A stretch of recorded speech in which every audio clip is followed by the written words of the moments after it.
everybody, and welcome to IGN State of Streaming, our annual look at the state of streaming. It's right there in the title. I'm Nars, and I'm here with our streaming editor, David Griffin. David, welcome back to State of Streaming. Thank you. Thanks for having me here. So really excited here. This is my fourth year doing a State of Streaming, but we have a few new twists this year, a few bigger things, as you can see in the studio right now. But one of the things I want to point to look ahead is what we have going on during the week on IGN.com. We're going to be doing streaming service reviews like Apple, Netflix, because a lot has changed over the past couple of years. Prices have gone up. We're going to be taking a look at Warner Brothers Discovery and how that affects, HBO in the future and what that means. Like, there's no Batgirl. Like, why is this happening? One of my favorite streaming services to talk about is Apple right now. And we first reviewed Apple a few years ago when it launched. We're kind of critical of the amount of content it had. It had maybe 5 shows. It had, The Morning Show and Jason Momoa, as a blind guy. I mean, that's all it had. But now there are tons of shows on there, a lot of great content. It's won a lot of awards. There's a lot of exciting things to get into. We're also going to have insider interviews. One of my favorites is with Alex Sherman, who's the tech insider at CNBC, talking about what all of these changes mean for streaming, what it's going to mean for your wallet, how it's going to affect the content, your favorite shows, all of that, all coming this week on IGN.com. Oh my gosh, that's so much. We're obviously going to see the ecosystem, the landscapes of streaming, what to watch. Lots of big changes for us today, but this is a 3-hour mega stream. Talk to us about what does that mean and what can people see in the future for the stream? So mega stream is right in the studio today. We're going to have some really exciting interviews. We have Vanessa Ramos, who's a showrunner of a Netflix series called Blockbuster, based off of the famous Blockbuster movie rental chain that used to be here in the States. That's really exciting. And also, one of the cool things that these reviews and interviews are going to have is we get exclusive first looks. We get a behind-the-scenes sneak peek with Randall Park, who's the star of Blockbuster. Another thing I'm really excited about, Batwheels. Batman has a car. His name is Bam. Bam has a voice. We're talking to the showrunner, and we're talking to the voice actor who plays Bam. We're also going to get an exclusive trailer and the release date, so you know when you can check Batwheels out. So there's a lot of exciting things coming out on the show later. Yes, and I'm so excited to be able to interview the co-creator Julie Peck of Vampire Academy, as well as actress CeCe Stringer. But let's get it started over in Studio A and Akeem Lawanson with Solar Opposites creator Justin Roiland. All right, now this guy sitting next to me is probably one of the busiest men in the animation game that I know, and I've had the pleasure to talk to at San Diego Comic-Con. Joining us for State of Streaming because, he stays busy creating cartoon cookies for us to consume. Co-creator of Solar Opposites EP for Koala Man, and now the Poloni Show Halloween special, Justin Roiland. How are you, Justin? Terrible. No, what? I'm kidding. I'm great. I'm good. It's because you're talking to me again. We meet again. Your arch nemesis. One of my favorite here. people. No, I love you. No, I'm good. Now I'm super excited for the Poloni Show. This is a thing now. This is like OG fans. I feel like they're definitely familiar with the Poloni Family comedy show from Roiland TV. Okay, yeah, that's a deep cut. Yeah, but it is that. What can you tell me? Yeah, I mean, so the dream was always to. This is an old dream, but I just wanted to create a variety show with a bunch of funny, segments, sketches, hosted, but with think of Crypt Keeper or Crypt Keeper sort of checks in at the beginning and end, but I wanted to keep checking in with this family. Show, almost. Yes, that's a good example. Yeah, like Creep Show, but so you keep checking in, and you've got an overarching narrative, but you're seeing a bunch of really fun individual, shorts, and so. This was a dream I wanted to do forever ago. I was like, okay, I'll figure it out, and I pitched it, and it got picked. What was it? Riley, one of the old school FBC executives. He was like, these guys are too good for late night, because I was a late night show. I was gonna take over Mad TV, and then he's like, this is too good for late night. This is a primetime show, and I knew that was the kiss of death. I'm like, this is not ever gonna be a primetime show. There's no way. And then it just died, and then I got busy with other stuff, and then Rick and Morty hit, and Solar, and here we are. But I'm just excited to make the show, and the difference, I guess, is that now rather than the writer's room coming up with all these sketches, we went out to a bunch of different amazing creators to create content. So it's kind of an incubator in a way. Some of these folks are just super talented, or all of them, I shouldn't say some, all of them are super talented.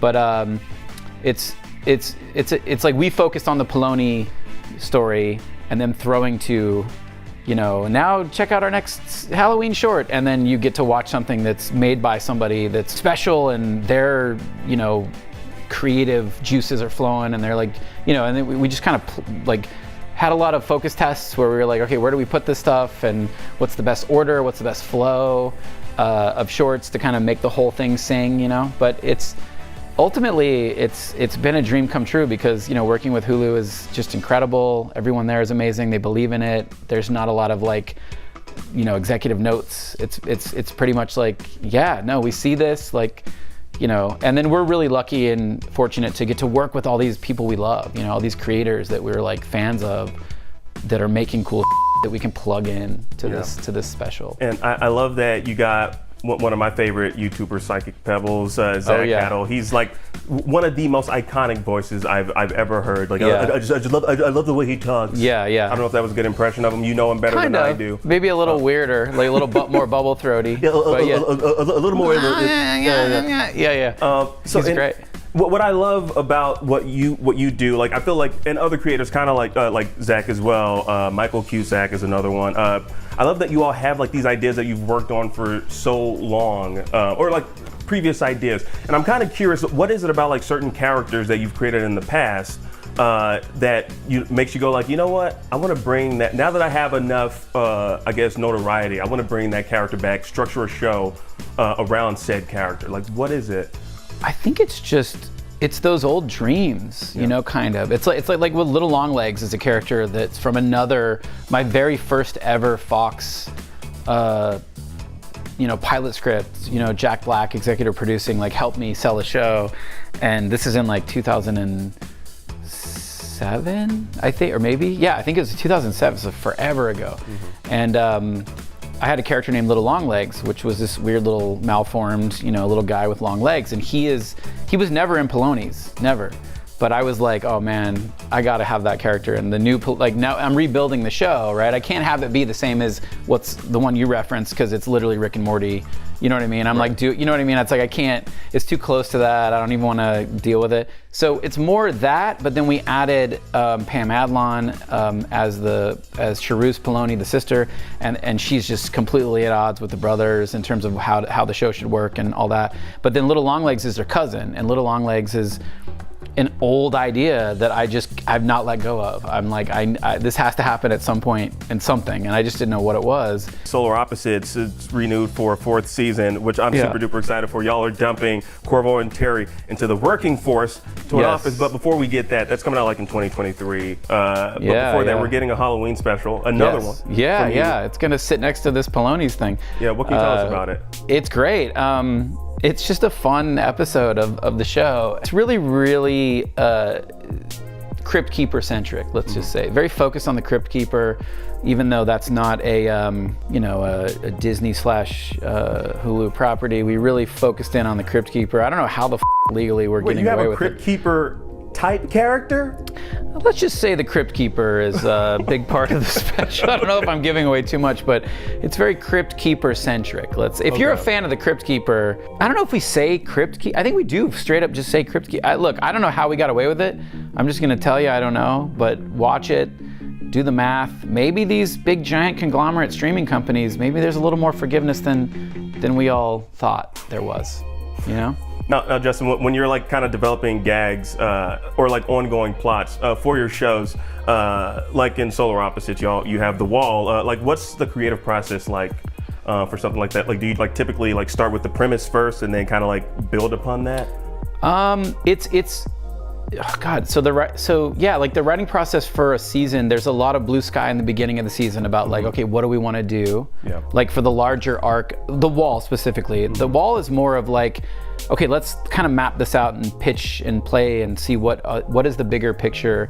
And that all happens in the early phases of the season. And then the solar stuff is way more episodic. So there's like blue sky kind of a lot throughout the course of writing the season. But the Wall stuff is like, we kind of come in strong with knowing what we're gonna do for that particular season. So it's like, I mean, God, I'm probably gonna get confused with season 4. I'm not gonna talk about season 4, but season. You can. Yeah, I won't stop you. No, there's some really crazy in The Wall season 4, but like But like season 3, that's the one with like there's a killing, there's murder, there's a murder mystery going on, right? And that's an early days, like that's like early Solar writers room, kind of like, okay, we know we're gonna do murder mystery, and then it's like McMahon says, it's almost like a bunch of comedy writers get to play or get to like role play as like drama writers, which is totally what's happening. And yeah, I mean, I feel out of my element because I feel like McMahon and Bicel really should be here to jump in, because like they are really like the beating heart of Solar. Like they're fucking incredible. I couldn't be happier or more lucky to be working with them. Now, I'm kind of curious, like, since this is State of Streaming, I'm kind of curious, like, what is it like in the writer's room? Like, so, like, Solar Opposites, it drops all at once, but then, you know, you've worked on shows that are kind of more, like, week to week. Like, is the writing process kind of different, would you say? Like, or would you approach it differently? Like, oh, this is going to be released at once, as opposed to, like, a weekly show? That's a really awful question. No, I'm kidding. No, that's a good question. Hey, listen, let's not beat him up. Let's not beat him up. Oh God. Okay, they're right over there. Oh, thank God. Yeah, No. That's a really question, and that's a question. No. I'm just joking. No, I think I don't even know. Like, how honest do I want to be here? I think from my experience, from what I've seen, the shows that drop all at once, you gotta have them all tidy a little earlier. Yeah. Whereas something like Rick and Morty, I'm doing pickups 2 weeks before air. I don't know exactly where it's gonna land, because we've got to do, this is where I'm getting into the weeds here, but on Rick and Morty we have to like ship them. They got to do localization in other countries. So now, because they're doing like a global drop of the whole thing, which is incredible, by the way. It's a feat in and of itself. But yeah, I feel like that's the difference, I guess, is like just I'm doing pickups like.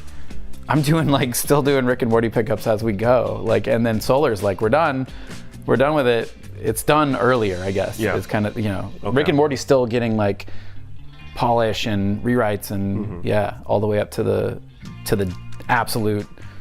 Right up to the wire. Yeah, right up to the, okay, we have to send it off for localization, yeah. Now, one last question for you, Justin. I know we talked about this at San Diego Comic-Con. Yeah. But Koala Man. Yeah. Is there any updates you can possibly give us? I don't think so. I mean, all I know is season 1 is. I have updates, but I don't think I can say anything. Season 1 is amazing. Michael Cusack and company. Dan and Benji. Wait, am I getting that wrong? It's not Dan, is it? It's Benji and. Watch me be right. Cut this out if it's wrong. Like, honestly, like if we're gonna be honest here, I almost called you Dan a couple of times. Please do. That would make me feel at least like, you know, better about everything. Or just call me Jimmy or Jacob or Jason or something. I'd be like, oh, thank God, I'm off the hook. I can be human too. Yeah, but you were right though. It's Dan and Benji. I just wanted to let you sweat. It is Dan and Benji. You f***ing knew it. I wanted to let you sweat. You could have just told me that. I knew I was right. Anyway, those guys, Michael, incredible. The show is really special. I think Dan and Benji are like, you know, they're pushing some really cool, awesome.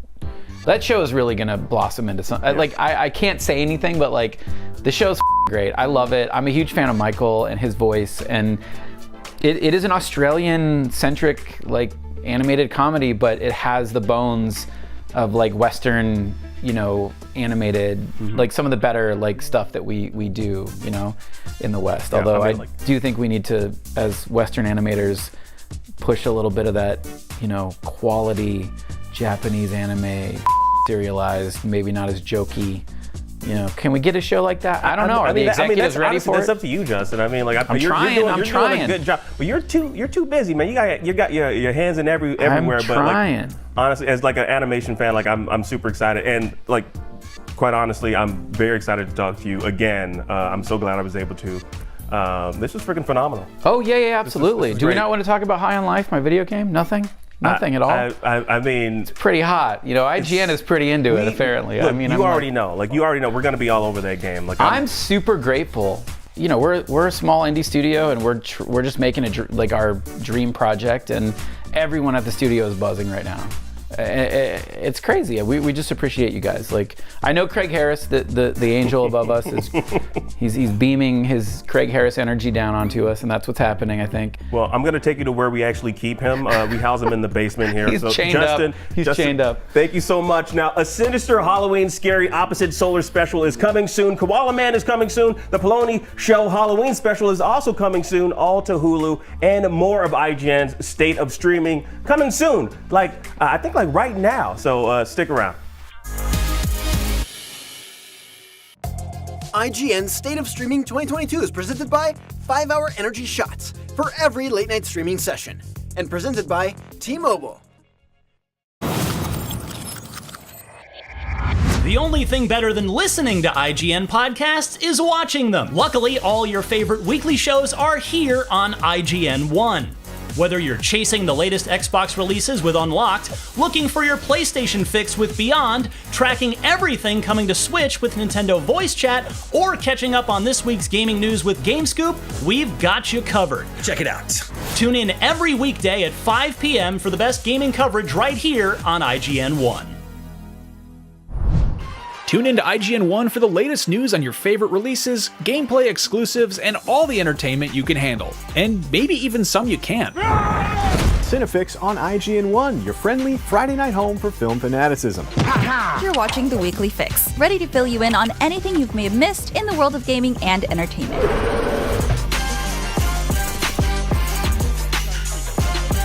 Find it all in one place on IGN One. They turned into a network. Who knew?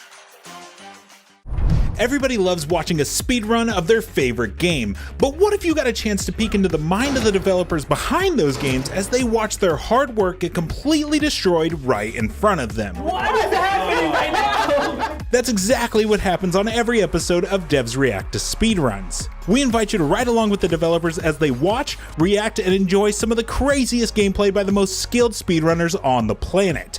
Tune in every Saturday for a brand new episode. If you're not following IGN on social media, what are you waiting for? We're constantly updating our feeds to bring you the latest news, gameplay, custom original content, memes, the best user-generated videos and art, and a whole lot more. Be part of the conversation throughout the year. Follow IGN on Instagram, Twitter, Facebook, TikTok, and Snapchat. Hello everyone and welcome back to IGN State of Streaming. Our next guest is somebody you've definitely heard before. His music is in everything from Iron Man to Gears of War, and currently every Sunday night on HBO Max in House of the Dragon. Ramin Djawadi, thank you so much for joining us. Thanks for having me. Very excited to be here. Hello. First I want to talk about House of the Dragon first, because the music is of course evocative of Game of Thrones, but it also has its own feel as well. How did you go about revisiting your sound from the original series? Well, the important thing for us always was to keep the DNA alive. So we wanted to call back some of the old themes when we felt was appropriate. But of course, this is before the original Game of Thrones takes place, several hundred years before, and is all new characters. So we thought, of course, we need a bunch of new themes and motifs, and so it was fun to kind of expand on that universe again. So, Ramin, I have to ask you a follow-up to that, because when I saw episode 2, we got the full intro, and I was like, oh, they went ahead and they used the original score from the first one. Can you tell us, was there any talk behind the scenes about doing a whole new theme, or was it from the very beginning like, let's just use that original theme because it's just so iconic? Yeah, I think that's a good example. I mean, of tying back the old material with the new, because I think to just, as a franchise, to just connect all of these stories together, I think because we in the original too, the main title we always looked at and thought of as an overall arcing theme, obviously, that connects all the characters and the journey and the adventure of this universe, and so we felt this would be appropriate to by connecting it with this main title theme again. Awesome. Next, I want to go into character themes. So for the characters, do you find that when you're doing your creative process, are you starting from scratch to make themes for each of them, or are there similarities you're drawing out between characters, like between Daenerys and Rhaenyra, for example? Like, are you going back from what you've done in the past, or with these characters, or are you starting completely from scratch? Well, melodically, I would say I'm starting completely from scratch, meaning it's different notes. However, sonically, I'm drawing back from the original score, meaning there's certain sounds that I will use that I will have used with the Targaryens in the past, and so that's how I connect the things. But melodically, it's all new. Well, following up on that too, was there any discussion with the showrunners about narratively what the show score needed to achieve, just from the story from start to finish? Well, I mean, it's the music has always played a big role in Game of Thrones, right? And as we always said in the past, there's the music can guide the audience, it can mislead the audience. So, the original Game of Thrones, we paid very close attention to how we do the narration with music, and we're definitely planning on doing the same thing here, meaning there will be motifs of mystery motifs and overall plot motifs that will be used to narrate the story, and of course the character themes too. There's a bunch of new character themes that will be used and that will be developed over time in the different episodes. You've worked in all different mediums and genres and entertainment. You've done film, you've done television, you've done video games. Can you talk about your creative approach? Does it differ between mediums, or do you start from the same place? Like, is it all about the story, or is there a difference between film, TV, and video games? I'm just curious, because they seem, especially with video games, it seems so different, but is there really a big difference? The initial start, there's really not a difference. I mean, there's always, I like to just sit down with my creatives and talk about the collaboration, which is really what is their vision. Are there certain instruments that they like? Is there certain moods that they like? And then just based on that information, I like to start writing music and themes, and then it gets applied in whatever medium I'm in. So with TV and movies, then obviously I will write to picture. The big difference with video games is obviously that a lot of the music that is applied to is not to picture. So I cannot anticipate any sync moments really, and so there you will create maybe 3 minutes of an action piece or a tension piece, and that's just about capturing the mood. That's really the big difference to video games, but the overall approach is always the same for me. And I want to look ahead a little bit here, if you don't mind. You want to talk about, you have this project coming out called Metal Lords, which you worked with Tom Morello. People know Rage Against the Machine, just iconic group there. Can you talk about what it's like collaborating with a rock musician on a film score? Oh, we just geeked out. I mean, I grew up. I was a big metalhead as a teenager, and so was Dan. And when we were working on Game of Thrones, I have all these guitars in my room. So in the beginning of the meeting, he would always grab a guitar and we would start riffing and playing. And so this project was a blast to work on, just because we could draw back from all these original, inspiration of bands that we loved growing up. So it was a blast rocking out, really. No, that's really cool. I guess next question goes a little bit back to what we talked about before with working in different mediums and stuff like that. But again, back to your creative process. Let's say when you're writing something for Iron Man versus writing something for a dragon, is there something like for a particular character? Like, where do you start with that process? Like for Iron Man versus a dragon. Again, like you said, is it always the same thing with the story and the creatives, or is there a difference with those characters? I mean, there's really various approaches. I mean, a big thing is always in any project really is there a particular instrument or instruments that can be used that can make a particular score difference. I mean, in the case of Iron Man, for example, the electric guitar was always talked about because Iron Man is just Tony Stark is just very rock and roll. So we thought the electric guitar could be appropriate. And with Game of Thrones, it's a totally different approach there. The cello actually is really the dominant instrument, and that's how you really kind of automatically already create different sounds. And obviously in every project I'm trying to be unique for what the project is, and try to find something that really identifies a particular project. And Ramin, my last question for you goes to talking, because this is our state of streaming here, so I want to talk to you a little bit about streaming. And just from your point of view, in your industry as a composer, have you noticed anything over the last 10 or 12 years? Has the proliferation of streaming impacted composing? I mean, like we always talk about, there just seems to be, there's too much TV, there's too much content, there's too many movies, there's too much to consume. Have you had more opportunities? Have you had to turn more things down? How has the streaming world impacted your career? Well, I'm not sure if, I mean, there seems to be a lot of content out there. I mean, that's for sure. I mean, for me as a viewer, even I feel like I've had a tough time just keeping up with when people tell me, "Oh, have you seen this? Have you seen that?" Like I'm definitely behind on all of it. So I guess thinking about that, there's just a lot out there, which of course means there's more work for composers out there, which I guess is an exciting thing. Ramin, I want to thank you again for being here and taking the time. Everyone, be sure to check out his work on the rest of the season of House of the Dragon and get ready to play some video games with epic music. But first, stick around because we've got more State of Streaming live coming up right after this.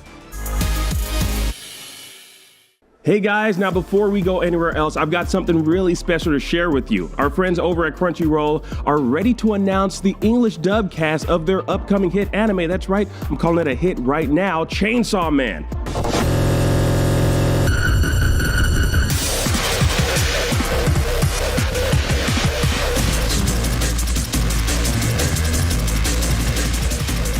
Hello everyone, my name is Ryan Colt Levy and I am deeply honored to say that I am the English voice of Denji in Chainsaw Man. It means the world to me to be trusted with this role and I promise to give everything in my being to make this special. I can't wait to share this with my incredible castmates and all of you. This is going to be an adventure. Let's go. Hey guys, my name is Susie Young and I am super thrilled and honored to say that I am going to be the voice of Makima in a little show called Chainsaw Man. I hope you guys are just as excited as I am and look forward to a crazy, wild time. How's it going, y'all? My name is Reagan Murdoch and I'm playing Aki in Chainsaw Man. I am so excited to be taking this role on. I've been really enjoying the manga and Aki probably one of my favorite characters in quite a long time, so I'm really excited to be taking it on. We've got a fantastic cast and crew lined up. You really don't want to miss this one. It's really something special. Hello everyone, my name is Sarah Wiedeneth and I'm a voice actor and I will be playing the role of Power in the English dub of Chainsaw Man. I am so excited to go on this epic journey with all of you. We are all so passionate about this project and we hope you're as excited as we are. Please enjoy the show! How cool was that? Now, you might not be too familiar with the faces that you just saw, but I can guarantee you that you've heard the voices. Now, up first was Ryan Colt Levy, who will be the voice of the titular character Chainsaw Man himself. Now, shout out to him. He actually tweeted about his love of the manga back in November of 2021, saying, quote, "Thinking about Chainsaw Man." Now, little did he know he'd be the main character close to a year later, but I don't know, maybe he did, who knows? Anyway, if you're a fan of My Hero Academia, you might remember Ryan taking on the voice of Roddy Soul, a character introduced in the My Hero Academia World Heroes Mission movie from last year. Now, Susie Young is voicing Makima. Now, if you've been reading the manga, which I already know you have, you already know how badass she is, and you're probably salivating waiting for her to be animated. Now, Susie also lends her voice to another badass lady in JoJo's Bizarre Adventure Stone Ocean, streaming exclusively on Netflix right now, where she's the voice of Miracion. Reagan Murdoch, the voice of Aki in Chainsaw Man, was also the voice of Hanakawa from my favorite anime of 2020, Gleipnir, and Sarah Wiedenheft, the voice of Power. You've heard her on Dr. Stone, Case Study of Vanitas, and Ranking of Kings. Now, she, as well as the entire English dub cast, have voiced many other anime you've probably streamed, but you can catch Chainsaw Man on Crunchyroll, streaming October 11th. But right now, we gotta take a very quick break, but don't go anywhere.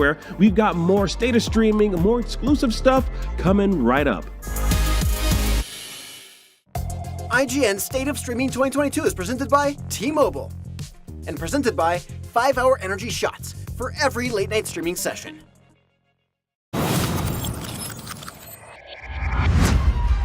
Tune into IGN 1 on your smart TVs for the latest news on your favorite releases, gameplay exclusives, and all the entertainment you can handle. Cinefix on IGN 1, your friendly Friday night home for film fanaticism. You're watching The Weekly Fix, ready to fill you in on anything you may have missed in the world of gaming and entertainment. Welcome to Should I Play This? This is what to watch here on IGN 1. Find it all in one place for free on IGN 1. They turned into a network. Who knew?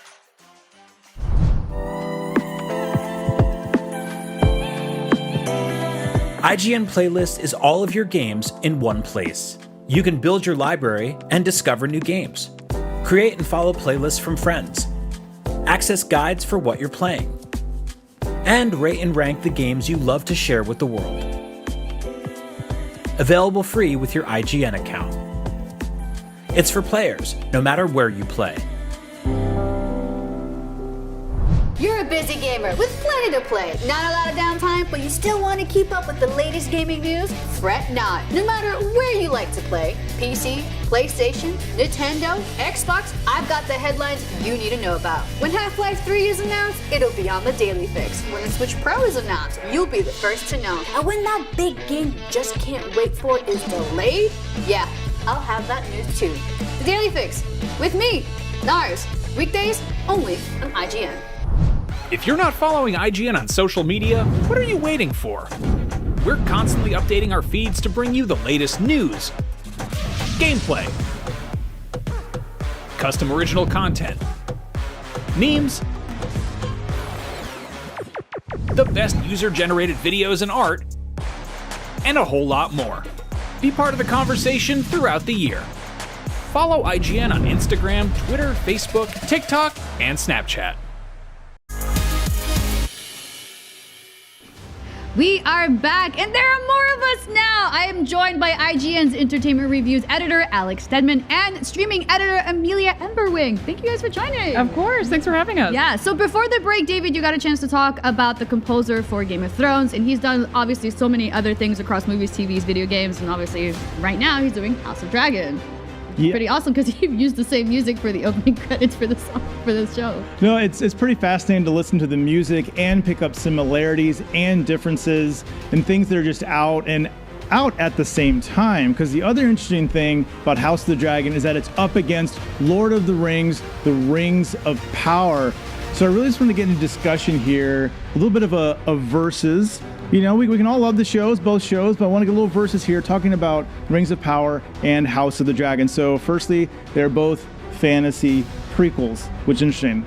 On top of that, they're out at the same time. Mm-hmm. So thoughts, Amelia, start with you. Like, where are you with these series? Like, how do you think they're living up to their predecessors right now? Because they all have predecessors in terms of their entertainment predecessors. I think for Rings of Power, it is a prequel, but it's so different from what we've seen before, while also still being the same. And I think House of Dragon kind of does the same thing, where it does have its own unique vibe, but like we were talking about the theme song a little bit off camera, and like that, it's so familiar while also bringing in its own spin. And I think that's what's going to give value to both of these series. Yeah. Yeah, Alex, what do you think? Yeah, and it's funny, you know, talking about House of the Dragon and how it compares to Game of Thrones. Like, they've had spin-offs that were reportedly scrapped because they were too not like, you know, Game of Thrones. So they really want to capture that tone. Story-wise, it's in a very different place. You know, at the beginning of Game of Thrones, we were kind of jumping, like, from the Starks to the Lannisters, and now we're kind of, like, more focused on what the Targaryens are doing. As far as Rings of Power, like Amelia said, it's taking an interesting approach where it's a prequel, but also it's telling kind of like an original story based on like a couple pages of text. I'm really, really enjoying both. I think whether you prefer one or the other comes down to like personal taste. I personally am enjoying Rings of Power a little more just because I feel like there's a lightness there, and it's kind of like, do you prefer Tolkien or George R.R. Martin? Rings of Power dances this fine line where it's like not really a prequel, but it's kind of like a different adaptation. But I wanted to talk to you, what do you think about how they're kind of like taking Lord of the Rings and kind of like piggybacking off that universe? Well, the interesting thing is, and I've talked about this with a few people, it's kind of like subverting our idea of prequels, because like the historic problem with prequels is that there's no stakes. Like if you're watching Obi-Wan Kenobi, you know Obi-Wan's not gonna die because he's got to make it to the prequels, whereas like Rings of Power, like half the characters are original characters that weren't in Tolkien's books, so like they could off all the Harfoots and like who knows. So I think that's something really interesting that most prequels don't have. Like House of the Dragon doesn't have that. If you read Fire and Blood, unless they totally go off script and, you know, change the plot of the book, you kind of know what's going to happen. And we know what happens in Game of Thrones. So Rings of Power, I think, is like, I don't know if sneaky is the right word. I don't think it is. But like, they're certainly taking an interesting approach and they're introducing little mysteries. Like, we still don't know who the stranger is. There's a surprising amount of mystery in it for it being a technical prequel. And when we talk about the different types of fantasy, I'm going to jump to you, David, about this. We're seeing a stark difference. We have like the dark, violence of House of Dragon, and then we have the light fantasy of Lord of the Rings. Talk to me about kind of like what the differences are and what fans can expect, obviously, from the series that's different from the actual original games that they come from. Yeah, again, I think the series has done an incredible job, both of them, of embracing, what's come before. They haven't tried to really change that much. It's like, we're going to be totally different from Game of Thrones, for House of Dragon. We're just going to go different, or Lord of the Rings trilogy to Rings of Power. Even though they are different time periods, different characters, different stories, they've kept the same things. Like when you're with the Harfoots in Rings of Power, it's going to be a good time. There's going to be some corniness and some jokes and, the cheekiness and all that, but it's fine. And there can still be world-ending consequences like, where is Sauron? How are we going to find him? Let's go hunt him down. We know that exists, that he could end the world. That could happen, but there's still going to be some levity there. Whereas in House of the Dragon, again, still a great show, but it's just it's a lot of doom and gloom. It's dark. I don't want to call George R.R. Martin nihilistic, but it's more real world. It's like there's just some really bad people out there that want to screw other people over, and that's just how it works in politics and war and everything else, and love, and then embraces that. But the thing is, like Million Alex were saying, they have such great characters that they bring in, such great actors to portray them, that you fall in love with the characters even though they might not even be the best people. Like I love Damon in House of Dragon. I don't know if he's a good guy. I don't think he's a hero, but I love him. I could watch Matt Smith all the time. I love him. Yeah, no, but to that point, I think it all comes down to preference. Like, yes, they're both big fantasy shows right now, but like some people really like that darkness that's in House of the Dragon. Some people really like the lightness that's in Lord of the Rings. And I think it's just a matter of preference. And I think there's neck and neck in so many ways. I think they're both like really beautiful to look at in so many ways. Like our reviews for them have pretty much been neck and neck. All the reviews for them have been. So it's really just like there's so many options out there, and especially if you're a fantasy fan like I am, we're eating really well. But to that end, like the way we describe these two, the way we categorize them is that one is very dark and one is very light, but that's not really the case. Both of them are highlighting the darkness of our world, but Lord of the Rings is choosing to do it in a very specific way. Lord of the Rings has always been about, like, no matter what you do, kind of like Star Wars, the darkness will always prevail. But so long as light is there to combat it, that's the most important part. It doesn't matter that you win or lose, it matters that you fight. And so I think they both have that real worldness to it. It's just Lord of the Rings chooses to portray it in a different, brighter way. And has a lot less incest. A lot less. A lot less. Yeah. And less brothels. Yeah. I haven't seen a brothel in Lord of the Rings. Actually, I don't want to see that. I don't want to see I think Rings of Power is still technically family friendly. There hasn't been like a ton of violence or anything in it. Yeah, it's got that Bridgerton romance. Yeah. Like, I can't touch you, but I'm really. Yeah, House of Dragon's first episode, not for children. Nope. No. Putting it out there, not. I would say none of the episodes. Facts. So something that a lot of people are arguing also, they're airing at the same time, which is pretty interesting considering how much time they had to go into development. So do you think this is bizarre? We'll go down the line. Just like, do you think this is bizarre? Are they combative? Are they looking at this as a competition? Or is it more just, they're kind of just throwing it out there and seeing what sticks? I was convinced one of them were going to move because we knew this for months, and I'm like, come on, one of you move. And it's funny because one of them didn't move, but Disney Plus did move Andor, so someone blinked, but it just wasn't one of the two fantasy series. I don't know if there's as much competition as I'm reading into it. I think the fall is just a great time to drop a new series. But I also think there was a little bit of pride in like HBO and Prime Video being like, I'm not going to move. And now they both lost the game of chicken, or won, and now we have both of these airing at the same time. And I think, with both of them being streaming, even though House of the Dragon is technically HBO, I think most people I know watch on HBO Max. Yeah, there's no difference anymore. Yeah, there's no difference anymore. I think people are, a lot of people like to watch them week to week, but I think a lot of people are also going to binge them whenever they have the time to as well. And I was going to say, I think we're kind of, HBO wouldn't say this out of the days of Nielsen's ratings are still prevalent. Like, HBO opened with 10 million viewers in the first episode for House of Dragon, and Amazon Prime says 25 million people watched the first, whatever that means. These are fairy dust numbers. I don't know if they're even real, but I think what's interesting, though, is that Amazon and HBO are playing very different games. It's important for Lord of the Rings to do well, Rings of Power, because it's such a huge investment, massive, millions and millions of dollars, but almost $1 billion, I guess, if you add up all 5 seasons. But they're trying to sell things. They're doing Amazon Prime Days. They're selling products. HBO is a little more different. It's a little more traditional. So I think I think they can both exist at the same time. I think they're kind of doing different things. I think that's the key point, is that they are very different. And the conversation between film and streaming is also a little bit different, where they are airing at the same time, but they're also airing on different days. So it's less relevant that they're both airing right now, and more relevant that Rings of Power dominates the conversation on Thursday, Friday, and House of the Dragon dominates the conversation on Friday or Sunday, Monday. So like at the same time, but not really. Yeah, and like I don't think anyone's like, I can't watch Rings of Power because I'm watching House of the Dragon. Like, it's funny because like even Disney Plus has aired like Disney or like Marvel and Star Wars shows on the same day. So like they just know people are going to watch when they want to watch. And you know, like again, there's both, and whoever's interested in either one will seek them out. And obviously the beauty about streaming services is that you can watch it whenever you want. Just you can watch it, you know, on a Monday, on a Tuesday, and a Wednesday. You can binge watch it 10 months from now. So that's probably the great thing about State of Streaming. But guys, thank you guys so much for joining me for this conversation. I appreciate it. But guys, coming up next, David's going to chat with Brooklyn Nine-Nine and Superstore writer Vanessa Ramos about her latest show that's coming soon to Netflix, as well as Randall Park being hilarious behind the scenes on that show. So don't go anywhere. We'll be right back with more State of Streaming after this.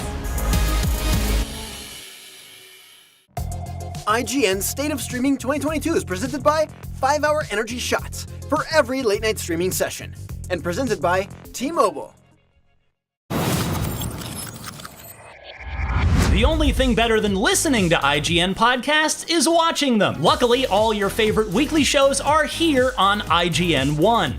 Whether you're chasing the latest Xbox releases with Unlocked, looking for your PlayStation fix with Beyond, tracking everything coming to Switch with Nintendo Voice Chat, or catching up on this week's gaming news with GameScoop, we've got you covered. Check it out.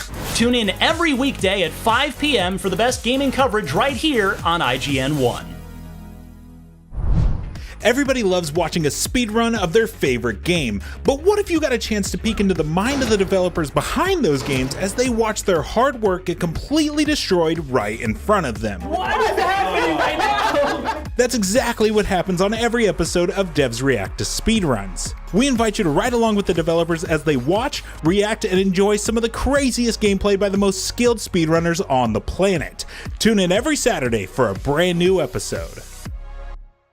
In a world with non-stop news about Marvel, Netflix, and Star Wars, you need a show with accurate reporting, hard-hitting commentary, and me. I'm Akeem Lawanson, the host of The Fix Entertainment. Whether it's the latest superhero scoop, film fiasco, or anime announcement, I'll be right here covering all the latest in major studio headlines and pop culture news.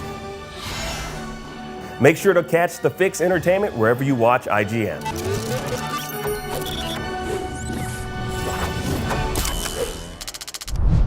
Tune in to IGN 1 for the latest news on your favorite releases, gameplay exclusives, and all the entertainment you can handle. And maybe even some you can't. Cinefix on IGN 1, your friendly Friday night home for film fanaticism.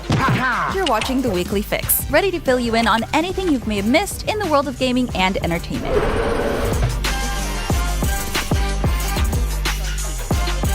Find it all in one place on IGN 1. They turned into a network. Who knew? Hello everybody and welcome to IGN State of Streaming Live. And it turns out there's at least one more blockbuster left, and it's on Netflix. Here to talk about the new comedy, series creator and showrunner of Blockbuster, Vanessa Ramos. Vanessa, thanks so much for being here. Thank you for having me. Yeah, glad to have you. So, first off, hearing about a blockbuster TV series on Netflix, just a little bit, it's interesting. I was just like, wait a minute.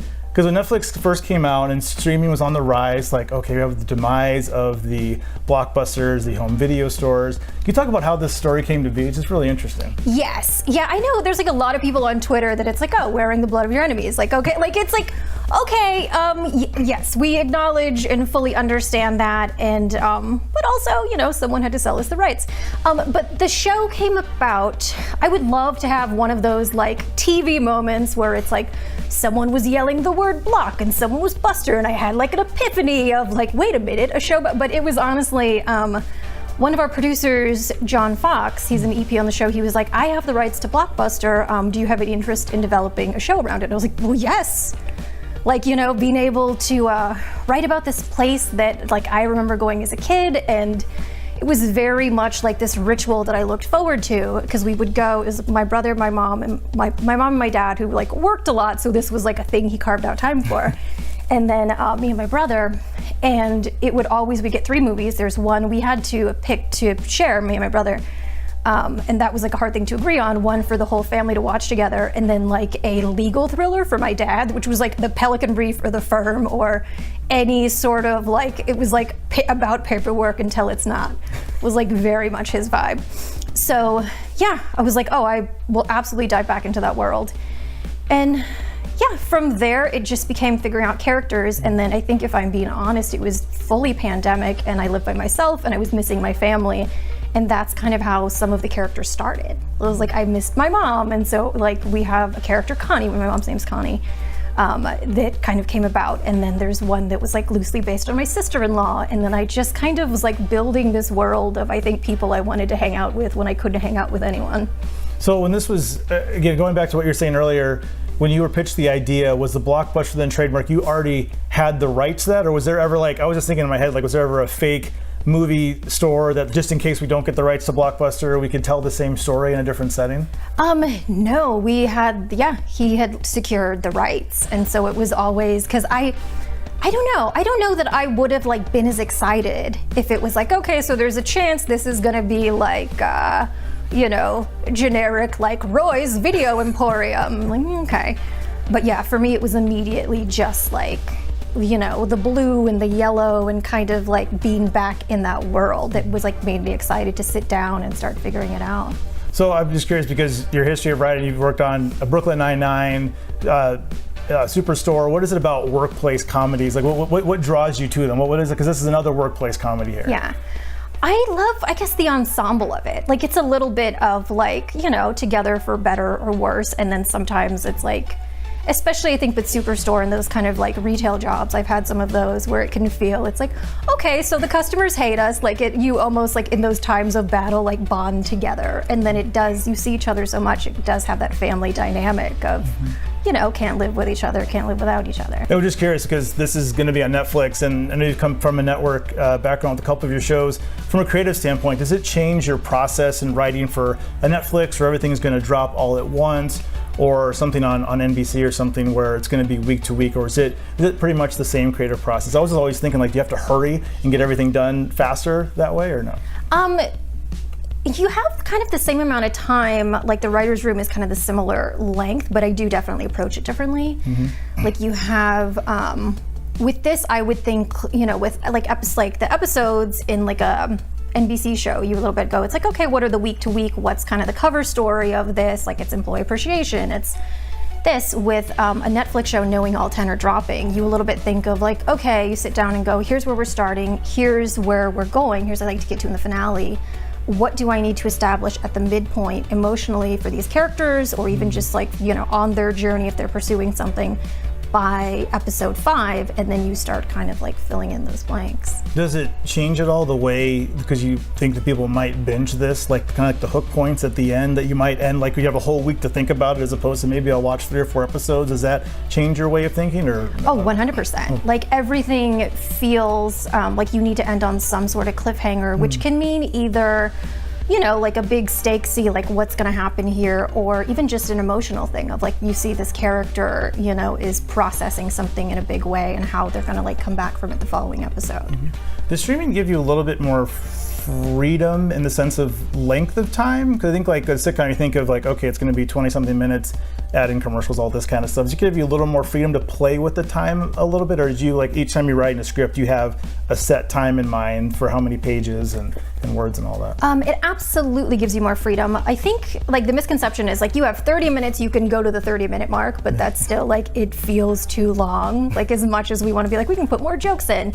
Kind of, and I think Netflix has done some research, but it's like 26 is kind of where you want to cap out on it. But we write the episodes, and I think ours came in anywhere between like, 22 and 25. And I think it also, in a binge world, like the faster they can feel, that's like part of it, is just getting through it all of it. And you kind of touched on the cliffhangers a little bit earlier, so I was curious, for the characters that you have in here, you said you picked from real life experiences. Like, can you just tell us a story about, Blockbuster and going to Blockbuster, when you're young? Because I remember those two, they just kind of stick with you. Yeah. There was, I think, and I told the story, I think early on we were pitching the show, but in addition to those like 3 movies we had, then my grandma started living with us, my mom's mom, and she would always make us get Fools Rush In, which was like the Matthew Perry, Salma Hayek movie, and it was very much like they're from these 2 different worlds, it'll never work, and then he has to like ride a donkey to Mexico to like win her back. But my grandma thought it was like the best movie in the history of film, and she would make us rent it. Like every time we went, if we came back and we did not have it, then she was not making us rice pudding, and it was very like insulting to her. She's like, I asked for very little. I want a Matthew Perry vehicle, and I want it now. Is curious, is there any differences to going from network to streaming with the pitching process or anything when you have an idea, you're bringing it to a studio or streaming service? Is there any difference, or is it again kind of like the same process? It's kind of the same process. I think their notes are slightly different because I find with at least my experience with Netflix is like they've done kind of like research and found it's like, okay, well, and they're also more, they give you a little more freedom, or at least my executives were very good about it. It's like, okay, we have this, take it or leave it, but we think this could be a good way to do this. Versus some of the other shows I've worked on, it's less of a suggestion. Mm-hmm. I was wondering because Netflix, just doesn't only binge. They do have series that come out week to week. But do you have a preference personally? Are you a binger? Oh, if you're into something, you're getting through it, or are you like, do a couple here tonight, a couple the next night? I'm a binger. Really? I'm like a binger, but before binging was a thing, and you could just watch 50 Law and Orders on USA in like a full weekend. Well, Vanessa, I really appreciate you taking the time and speaking with us today. I really appreciate it. Thank you. And one more thing before we go, we have brought you a clip, a little behind the scenes thing with Randall Park. Can you tell us a little bit about it? Yes. So Randall Park is one of the loveliest people in the world. He, again, just a delight to work for, but he had strong, somewhat controversial opinions on wardrobe, but I will let you take a look. All right, thank you guys. I just finished a day's work, and how about we go on a tour of the costume department, huh? You know that you're looking so polished from head to toe. And this is where the magic happens, I guess. This is where our clothes are. Fun fact, the Blockbuster logo always has to be at a 10-degree angle. It's very important. If it's 11 degrees, the show's done. And here is our wardrobe. This is my character, Timmy. It was in my contract, everything Tom Ford. So this was all actually designed by Tom Ford. Hi, Tom. It's so thready, which, means it's classy. This one is crazy.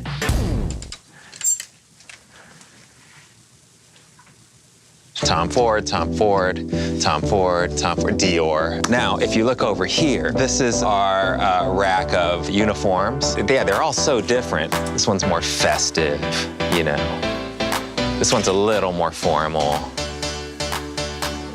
Funeral, I'd say out of all the actors on our show, I think I wear it the best.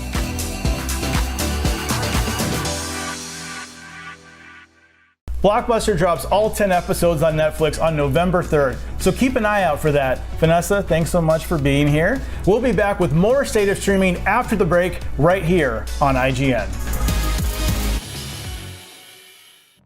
IGN State of Streaming 2022 is presented by T-Mobile and presented by 5-Hour Energy Shots for every late-night streaming session.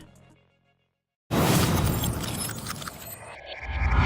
Akeem Lawanson, and this is What to Watch on IGN 1. It's a weekly show where we check out the latest and greatest in trailers, reviews, and everything else in the world of entertainment. Tune in to new episodes every Friday at 9 p.m. on IGN 1.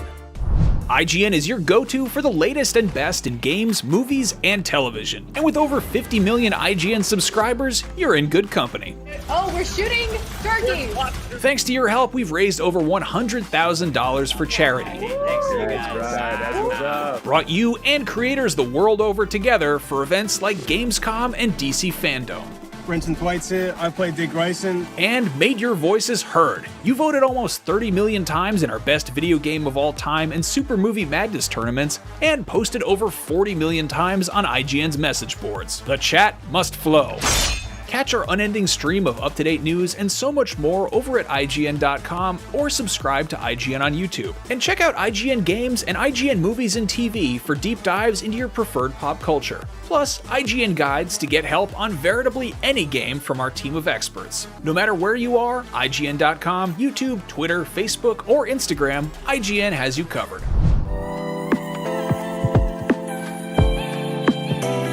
IGN Playlist is all of your games in one place. You can build your library and discover new games. Create and follow playlists from friends. Access guides for what you're playing.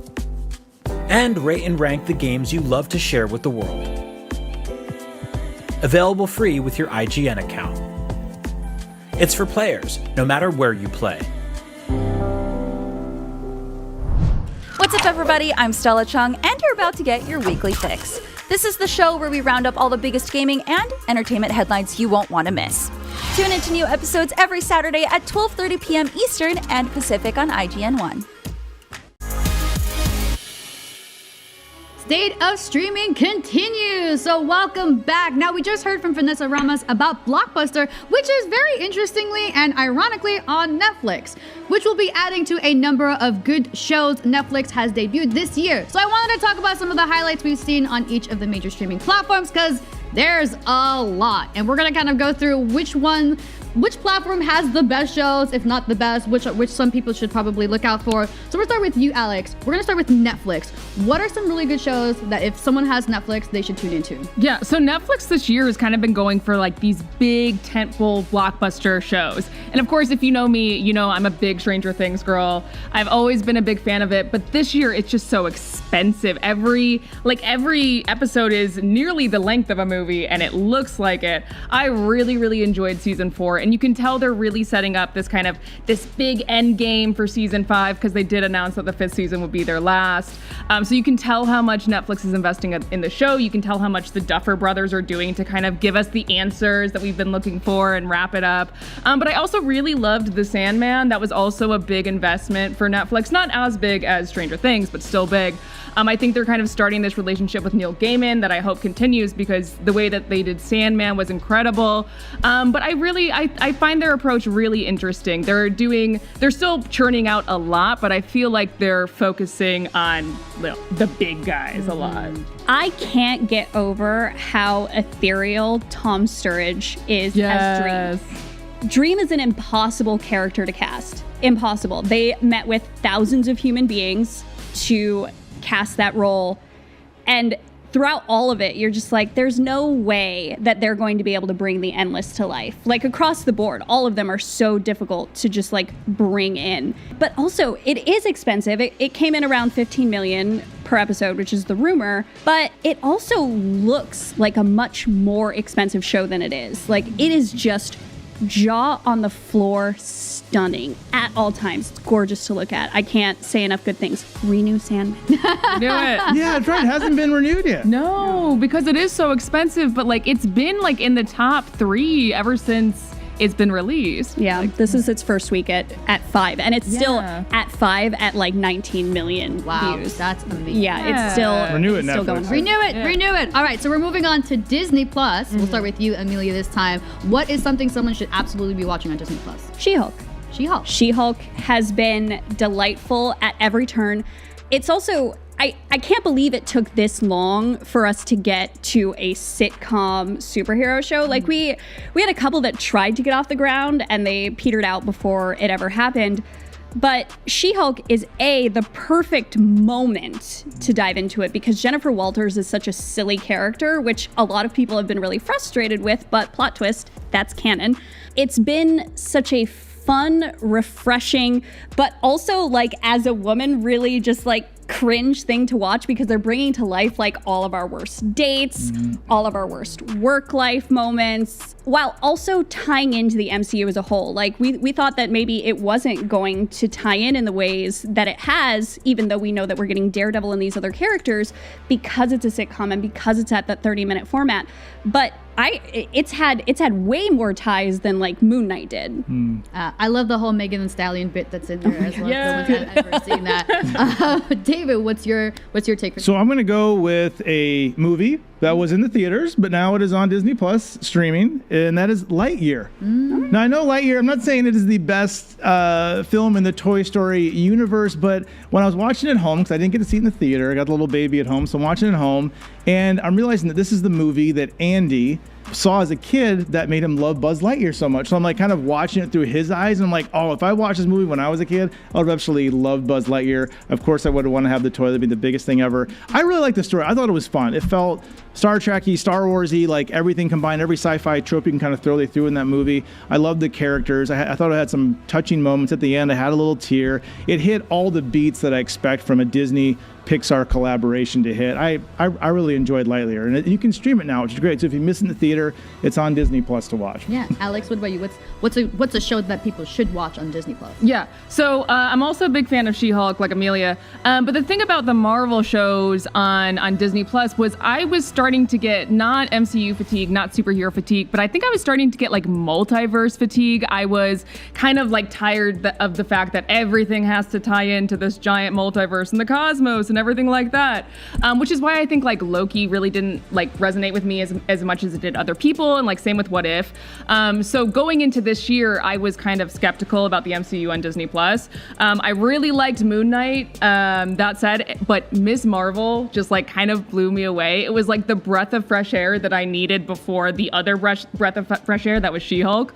Like Ms. Marvel, it was just it was grounded, which I liked a lot, and I also liked that about Hawkeye. But Ms. Marvel is just like, it's your kind of like classic origin story about like, you know, this high schooler finding out she has crazy powers, but it doesn't retread the same beats as like a Peter Parker.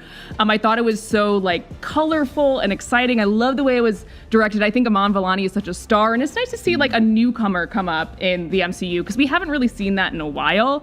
But that would be my big pick for Disney Plus would be Ms. Marvel. But speaking about movies, I also early this year we had Turning Red, which I absolutely loved. That was a great show. I'm really excited that the artist and the director for that actually was able to produce that. But let's move on to Hulu because I think we both agree on our favorite Hulu series. So Alex, what's our favorite Hulu series? It's What We Do in the Shadows. And before anyone yells at me that it's FX, it's a lot of people watch it on Hulu. So for the cord cutters, I'm including it in the Hulu section. What We Do in the Shadows is like, if you're not watching it, you need to. Even if you didn't watch the movie, like the movie is also very good, but I would say the show has surpassed it at this point. I was a little skeptical about the most recent season. The first couple episodes didn't really hook me, but then I continued to watch and it got kind of like to the level that it's always been at. It is so funny. Matt Berry has like one of the best line deliveries in all of TV right now. It's gonna take a lot for something to top What We Do in the Shadows. The entire cast is amazing. Matt Berry, father. I love that from IT Crowd. And our last one, HBO Max. David, what should we watch on HBO Max? HBO Max this year, it was We Own the City. David Simon, The Wire, his whole crew came back. Well, this is based off a true story that happened. I think, it's a decade-spanning story. It's excellent. Check it out. Especially if you like The Wire. If you like The Wire, you're gonna like this. On HBO. All right. What about you, Alex? HBO Max. What should people be watching? Well, we're all kind of already watching House of the Dragon. So I will say Harley Quinn. This has been one of my favorite shows on TV for a few years now. I've always been a fan of the character of Harley Quinn ever since I was a kid, and I saw her on Batman the Animated Series, and this is kind of the take on the character that I've always wanted. It's raunchy, it's chaotic, and for me, like, the best takes on Harley Quinn don't separate her from Poison Ivy. And of course, that's a huge part of Harley Quinn, and especially in season 3, which just released, I think, sometime in August or July, and I just really enjoyed it. And it's been renewed for season 4, which I was kind of like doubtful about, given, you know, HBO Max's recent cancellations, but she survived. So Harley Quinn, if you're not already watching it, you gotta go watch it. Yes. What about you, Amelia? HBO must watch. Our flag means death. Gotta have our gay pirates. They're incredible and we love them. For those that don't know about the series. So it is telling the story of an English fop who decides he doesn't want to be an English fop anymore, and so he goes to be a pirate, the worst pirate in history, and stumbles across Blackbeard and his crew, who is the best pirate in history, and then everything continues beyond that. And there is another major platform we actually didn't mention is Peacock. And that's because we're saving it for a segue for this clip. Vampire Academy dropped its first 4 episodes last week on Peacock, and we have an exclusive look at this week's episode for you right now. So enjoy this clip, and after the break, I'll be chatting with series creator Julie Plec and star CC Stringer, so stay right here for more IGN State of Streaming.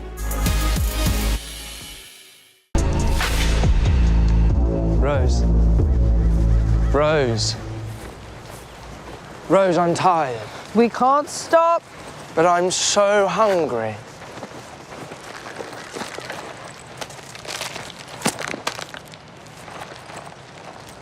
I won't be caught dead eating food so pedestrian. I demand my feeder. Do you know who my father is? Know your place, Guardian. Eddie, I swear. Just eat it and shut up before I kick your teeth in. Still not quite sure I get what Mason sees in you. You really must not want your teeth. I'm just saying. You're rough around the edges and a bit prickly, but Mason seems to worship you. I never asked anyone to worship me. You don't know how love works, do you? Mason's not in love with me. The hell he's not. Mind your own. He's just a really good guy, Rose. So fly that kite straight or cut him loose. He's got him twisted in knots. Appreciate the unsolicited advice, but that's a really bad metaphor.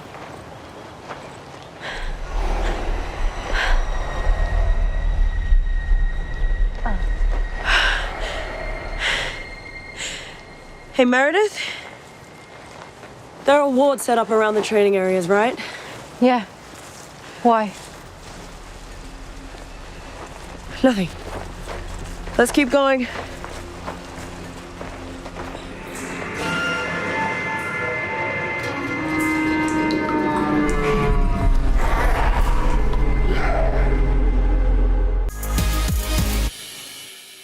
My next guest just launched the first 4 episodes of their new show that got at least 3 things any good genre series needs: friendship, death, and sex.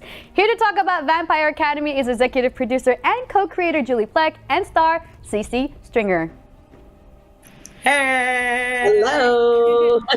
Now, we're going to start off right off the bat, Julie, because you've had a lot of vampire series under your belt. Obviously, you've done Vampire Diaries, finalized that. But what is it about Vampire Academy, the novels, that brings you back to this genre? The power of the female friendship at the core of the books was really unique and wonderful. And the romances were really good. Like, really, really This is before I use the word epic, liberally. So for me, it's, I like writing about vampires or using other elements of that particular genre just because it's a way of platforming the bigger themes of love and forbidden love and this idea that, of who's your community and who you're going to walk this earth with if you're the kind of being that might live longer than most. It's got a nice, good, meaty allegory about society's injustices and the way that we try to keep people down and how important it is to sort of stand up and fight for your place in society and speak truth to power. Absolutely, and you can feel that straight off the bat from the first episode. Now, Cece, you play Rose Hathaway. Talk to us a little about for those who don't know about Academy. What's it like to be in the Academy life, and what are you training for? I play a Dhampir, which is a race of half human, half vampire hybrids. And so that allows us to walk in the daylight, and we don't drink blood, we eat regular food, and being half vampire, we have really keen senses and like super strength and agility and all of that. So that's why we train to become a race of guardians and protectors of the full-blood vampire race, which are called Moroi. And so we protect them, the royals and the non-royals. And like Julie said, those are two different classes that different people and vampires in the world exist in and operate from. In terms of training and fight choreography, Cece, your character is a Dhampir, half vampire, half human. So you do have to fight, but what does it take to fight like a Dhampir? And was this similar to your like combat training that you had to do with Melina in Mortal Kombat?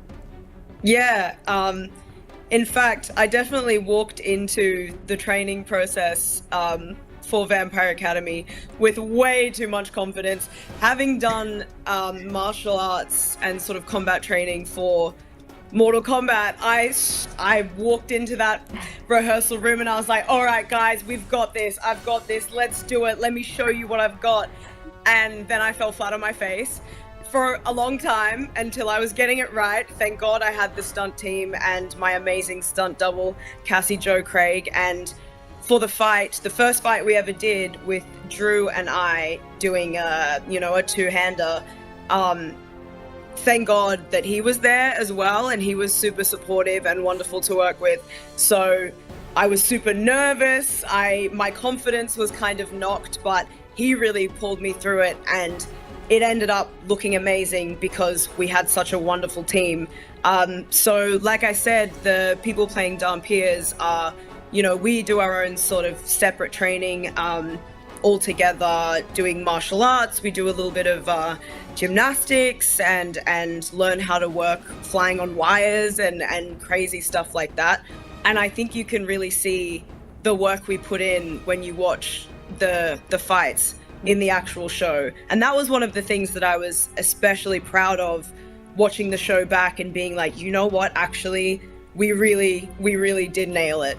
And I think my Mortal Kombat stunt coordinators would also be proud of me for my work here. Julie, so Richelle Mead's series is 6 novels, and I know you were talking before about the success of this particular series. If all goes well, and I'm crossing my fingers because I'm already wanting season 2, are you hoping to tackle at least one book per season? How would you try to tackle if you were to spread these 6 books out? I think the first couple seasons will be more of an amalgamation of the series itself. When I went back and reread the books, I realized that the first book, and for book fans who are listening, you'll appreciate this, is really just mostly one high school party.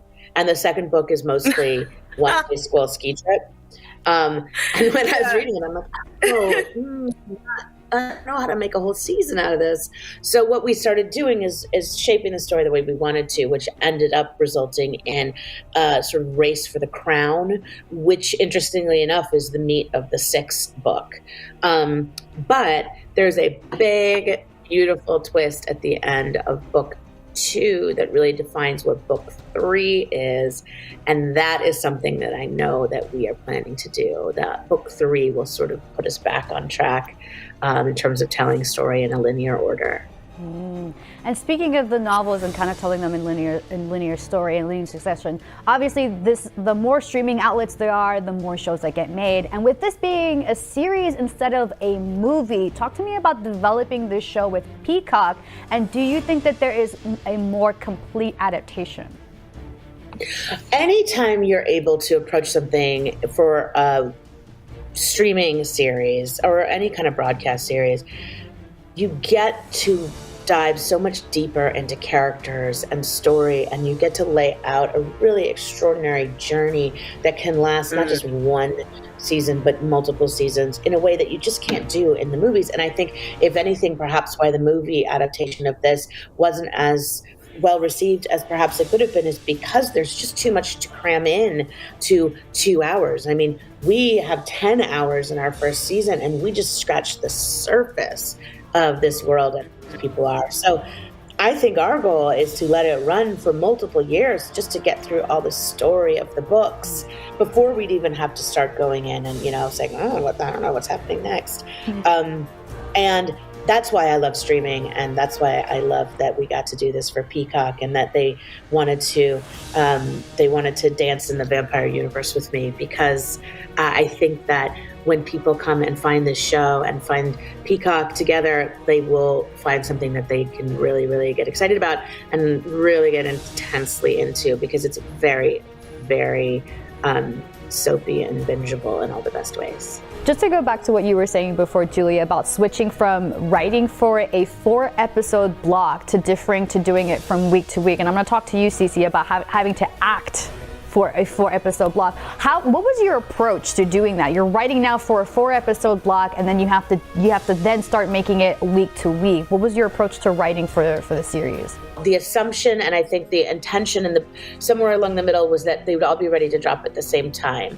But the TV landscape and the binging landscape changes on a daily basis. And so by the time it actually, we were done, we're still, by the way, in post on episodes 9 and 10. So as we're finishing, Peacock is realizing, what actually this show seems like it really deserves is the ability to make a lot of noise with the first 4 episodes, get people talking, and then, whether it be torturous or sort of fun torture, making people wait once a week so that people talk, and people, whether it's young people at school talking about the show, or, people my age getting very sort of excited and hot and bothered by some of the yumminess of the show, going into work and having those great sort of water cooler conversations that we don't get to have anymore when we drop a whole series all at once. So my hope, and I think I would assume everyone's hope, is that this first 4 gives you a good taste of what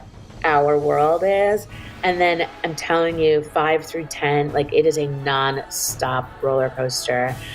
5 through 10 are without a doubt our best episodes, and the story just keeps getting bigger and bigger and more exciting and more devastating, and the revolution spark gets brighter and brighter. So there's a lot to look forward to, and I think that this show should fare well by being able to have people having to wait a week between each episode.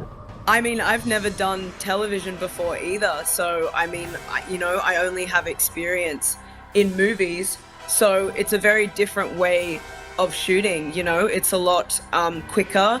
Things move faster.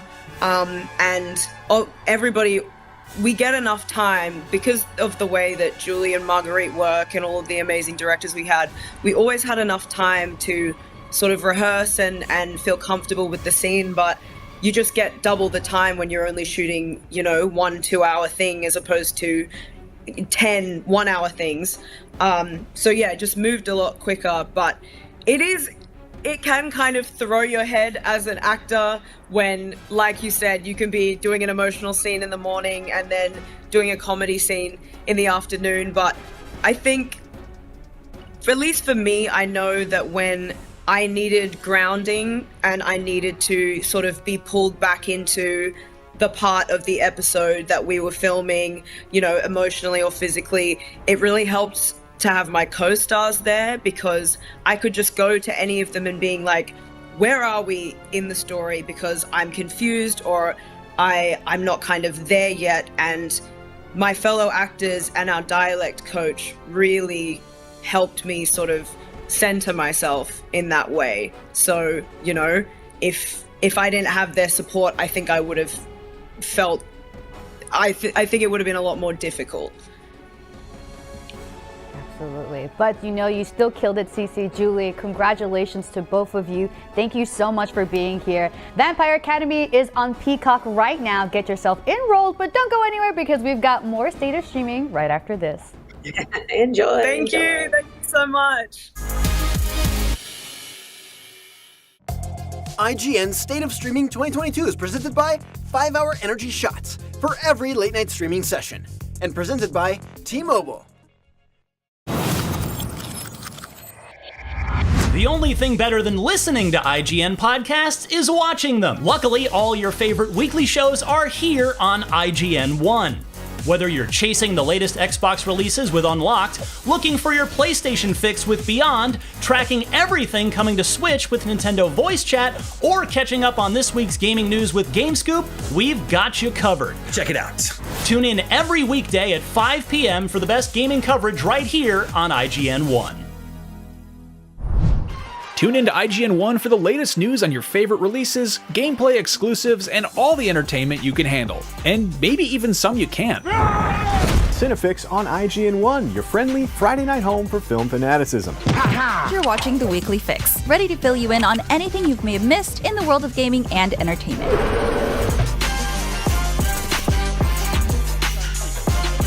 Find it all in one place on IGN One. They turned into a network. Who knew?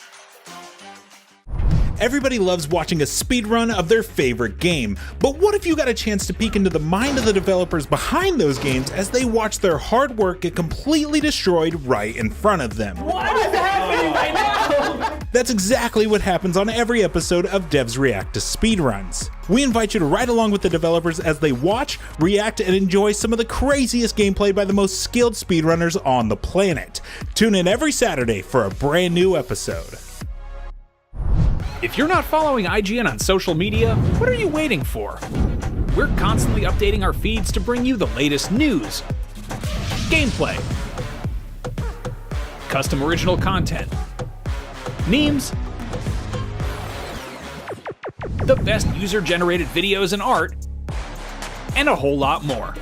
Be part of the conversation throughout the year. Follow IGN on Instagram, Twitter, Facebook, TikTok, and Snapchat. Welcome back to IGN State of Streaming. Next, we're taking a look at a new limited series coming to Peacock in October, A Friend of the Family, a true story of obsession, manipulation, and kidnapping. Here to talk about it is series creator Nick Antosca, star Jake Lacey, and producer Jan Broberg, whose real-life story is the basis of the series. Thanks for being here, everybody. Thank you. Yeah. Thanks for having us. Thank you. Of course. Yeah, and Jan, just to start with you, this is not the first time your story has been put to the screen. So what made you want to tell it in this way, in this kind of TV series format? I think having a long, it's a 9-part series, so you get to know the world that we lived in. The characters are very fleshed out, real human beings. You know, we had this wonderful family, this idyllic community that we lived in, and this came out of nowhere, unexpected. And I think that's the important part of telling this crime story in a way that people will be sucked in and will be able to relate to the characters. And when you have just a 90-minute quick headlines kind of format, you don't get all of the detail and the minutia and the grooming and how things happen like this to so many people. Because even though my story seems like it's just one twist and turn after another, it's a very common story. It's about being abused by somebody you know, usually trust and love. So it's a true crime reality that I feel will be much better served in this way. Mm-hmm. Yeah, and Nick, how did you first hear of Jan's story and what made you want to turn it into a TV series? So I heard about it via the documentary, you know, which was seen by so many people. And I really admired the documentary, but I felt that I understood the story from the outside watching it. And I was haunted by the story of the Brobergs experience. And so I read their book, the self-published book from 20 years ago almost. Yeah. And now there's a new book. Yeah, the first of several books. Yeah. And reading it from their point of view and through their experience, I started to see how, even though it is a shocking story, and there are so many things that, you know, can seem sensationalistic about it, it was also a very human story, and and quite relatable too in very surprising and disturbing ways, because everybody has vulnerabilities. Everybody can end up making decisions that they would never expect, or if they saw from the outside, they would judge. And I thought that it was just a very psychologically powerful story that I wanted to be part of telling. So, I reached out to Jan, and we've been working on it for a couple of years now. But I hope that people come away with it with a sense of the family as real people, and an immersive experience and empathy for what they went through. Mm-hmm. Absolutely. And Jake, you ride this very fine line in the series between being very charismatic and charming, but also showing that there's something really dark hiding beneath the surface. So was that difficult for you to juggle? I felt like the writing was so strong to begin with, and so clear as to when B was presenting himself in a certain way, and the many faces that he had for each of the people in his life. And then a clarity in the filming of it as to when this was like B as sort of public facing, whether it's to his own family, to his kids, to his wife, to his neighbors, to his community, to his parish, or whether, truly just like with the camera, whether these were internal moments in which he's able to like be himself and sort of reveal the thing that he's feeling or thinking. And so it was a lot of just understanding what the shot selection was and like what we were covering in that moment, and then choosing how and when to reveal those things. But a lot of that was certainly a credit to Nick and the writers who built that in a way that you could kind of chart when he was manipulating those around him for his own ends, and when you could actually like get these momentary glimpses into his kind of inner workings. Mm-hmm. Yeah, and were there any other portrayals of criminals that you took inspiration from? I felt like this story was so singular to me, and this person, this character, so unique that I really was only interested in fulfilling what Nick had created and the reality of the truth of this story. Certainly we don't have like his diaries or like directly intimate look into his mind. We have like information surrounding that, obviously, and then some of our work was to create emotional connective tissue, I think, as to why or how he was doing these things privately. But no, I didn't look to other sort of interpretations of pedophiles, of criminals, of kidnappers, to say like, oh, I want to take that, or I want to take this, Mm-hmm. Yeah, and kind of on that note, obviously a very disturbing part of the series is, his relationship with young Jan. So, Jake, what was it like working with Hendrix Yancey on set? Well, Hendrix is wonderful. Like in a multitude of ways, is like not only incredibly talented and professional for being like 10 years old, but also has like a light in her, that is so necessary. It's like this, I could do whatever I could for this role, and Anna Paquin and Colin Hanks, like Leo Tipton, they can bring whatever they can. But if Hendrix or McKenna, who plays Jan in the back half of the series, doesn't have that like light in them, I don't think it takes off in the way that you want it to as like a creative partner. And they both have it like in spades, like just a warmth and a light and a joy that real life Jan also has, and so it really, this is, I've said this story, but it just still like resonates with me, is that like with our screen test, I hadn't met Hendrix, and this was just for lighting and cameras, and so, but it's the first time we're in like hair and makeup, and I came in to where we were shooting, and she was standing there, and I thought she'd be like, "Hi, I'm Hendrix," and instead like just turned to me and she was like, "Well, hi there, B, I'm Jan," and like put her hand out, and she was like so effusive, like there was such a light in her that it was a really stark moment for me, thinking like, oh right, you can read these scripts and do whatever preparation you do and whatever research you do, and then like eventually we're going to tell this story where an adult man takes this child. And yeah, I don't have enough good things to say about Hendrix. Like I just think the world of her, and I think she's fantastic in the series, and I can't wait for people to see her performance.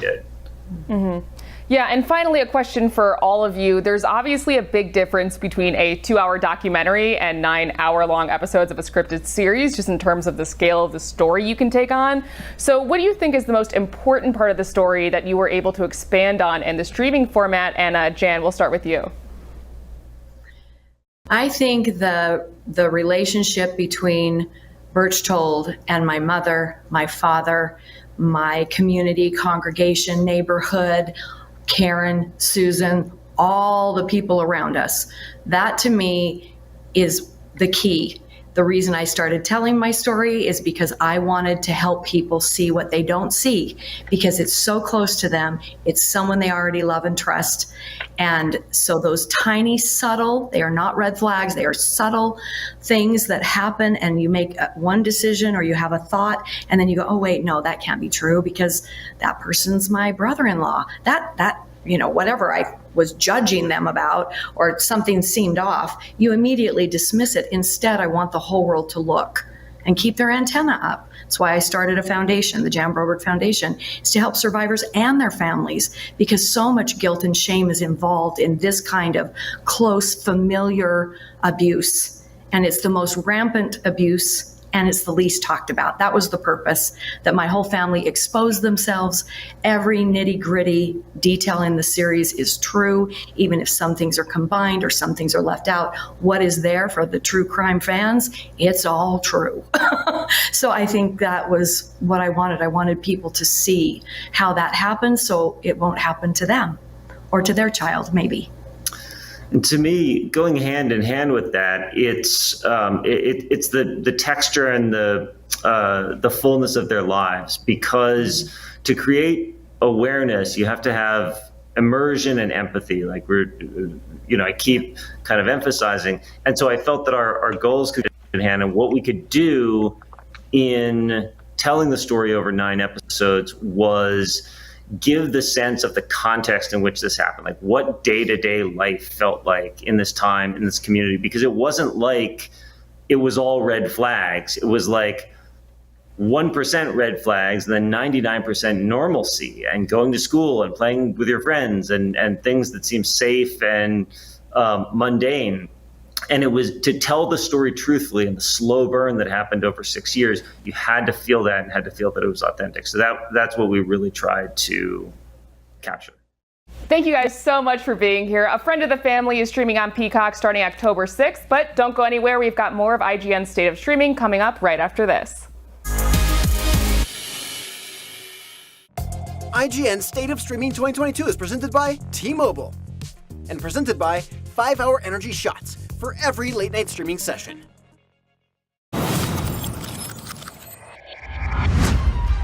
Tune into IGN 1 on your smart TVs for the latest news on your favorite releases, gameplay exclusives, and all the entertainment you can handle. Cinefix on IGN 1, your friendly Friday night home for film fanaticism. You're watching The Weekly Fix, ready to fill you in on anything you may have missed in the world of gaming and entertainment. Welcome to Should I Play This? This is what to watch here on IGN 1. Find it all in one place for free on IGN 1. They turned into a network. Who knew?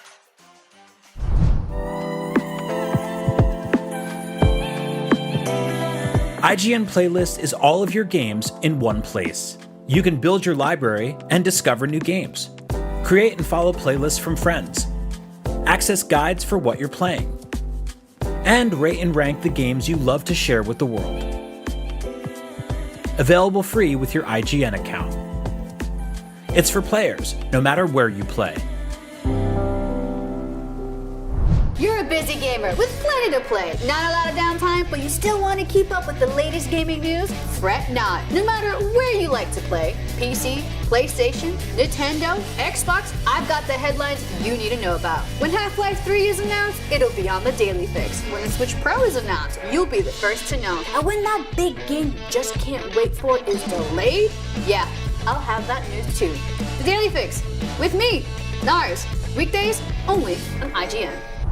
If you're not following IGN on social media, what are you waiting for? We're constantly updating our feeds to bring you the latest news, gameplay, custom original content, memes, the best user-generated videos and art, and a whole lot more. Be part of the conversation throughout the year. Follow IGN on Instagram, Twitter, Facebook, TikTok, and Snapchat. Can't we just reboot you?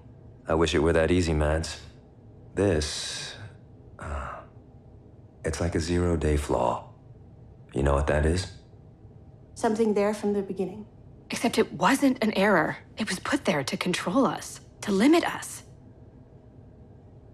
How long do you have? Depends on how much energy. Depends on how much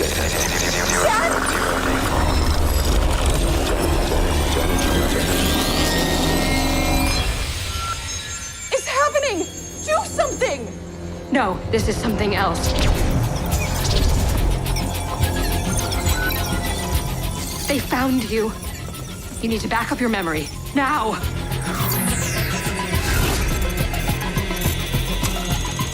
Maddie, get out! What's going on?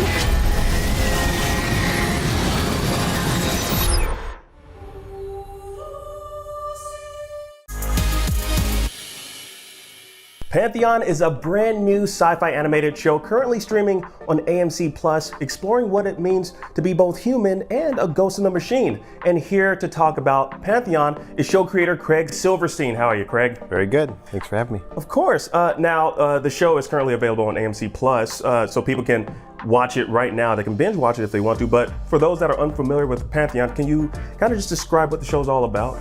So the show is a blend of a domestic family drama and a big conspiracy thriller, and also a major science fiction story.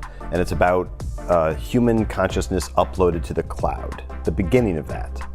Not a world in which it already exists, but it's set in kind of like our world, and that technology is in the margins. That's frightening to think about. Thinking about the practicality of that. Now, the series is based on a collection of stories by famed author Ken Liu. What was it in particular you found kind of inspiring within his writings that you wanted to showcase within the show? Well, he's really good at tackling big ideas on a very human level. And that's what drew me to the stories. I was actually looking for something to do that was animated. That was kind of like the cart, before the horse in this situation. I was looking for a piece of material that would suit this style of animation. And when I read his short stories, which AMC already had under option, I saw a way that if we could start grounded in the real world and then build. Yeah, now you mentioned animation. I've watched a few episodes, and one of the things that I've noticed, I feel like there's it's been influenced by a lot of different animated properties. So yeah, there were a lot, when you look to mature themes, in science fiction animation, a lot of it's coming out of Japan, and that's where we have the most examples. Ghost in the Shell, you said, Summer Wars was a big influence, great movie. The films from Satoshi Kon, the thrillers Perfect Blue, Paprika, and Paranoia Agent. Oh yes. TV-wise, that was because we were looking. A lot of our references were really expensive feature films, and we were also looking at examples like Parasite and Paranoia Agent. Like, how could we achieve this on a TV budget? Paranoia Agent, one of my all-time favorite anime. We were talking about this earlier. By the way, Titmouse is actually the animation house behind, which is part of the reason why I guess it looks so immaculate. What I want to know is what are some of the Easter eggs? So we talked about this very briefly, but what Easter eggs will fans of other like anime shows like find within Pantheon? There's probably more Easter eggs in the show that even I know are there, because all the artists are even deeper knowledge fans than I am. But I would say look at the Evangelion stickers on the back of Maddie's laptop. There's another sticker there to a show that I don't know. Obviously, in some of the haircuts, as you noted, Laurie's the character of Laurie's haircut echoes the Major from Ghost in the Shell, and Caspian's hair was sort of modeled on Wabusuke character from Summer Wars. So there's references all over the place, and up to and including season 2, which won't be out for a bit, but there's even more Ghost in the Shell-esque type eggs there. Now, like the show's main focus, let's kind of discuss that. It's about uploaded intelligence, which honestly it may seem kind of far-fetched, but I mean, you never know what might happen in the near future. So I'm kind of curious, what's like the overall message you're trying to convey about, I guess, both modern and future science and technology? I like sci-fi stories that have both sides to them, like the good, hopeful aspect, as well as the cautionary tale. When you're talking about AI and the singularity and stuff like that, it's usually doomsday scenarios, and we definitely get to that tone as well.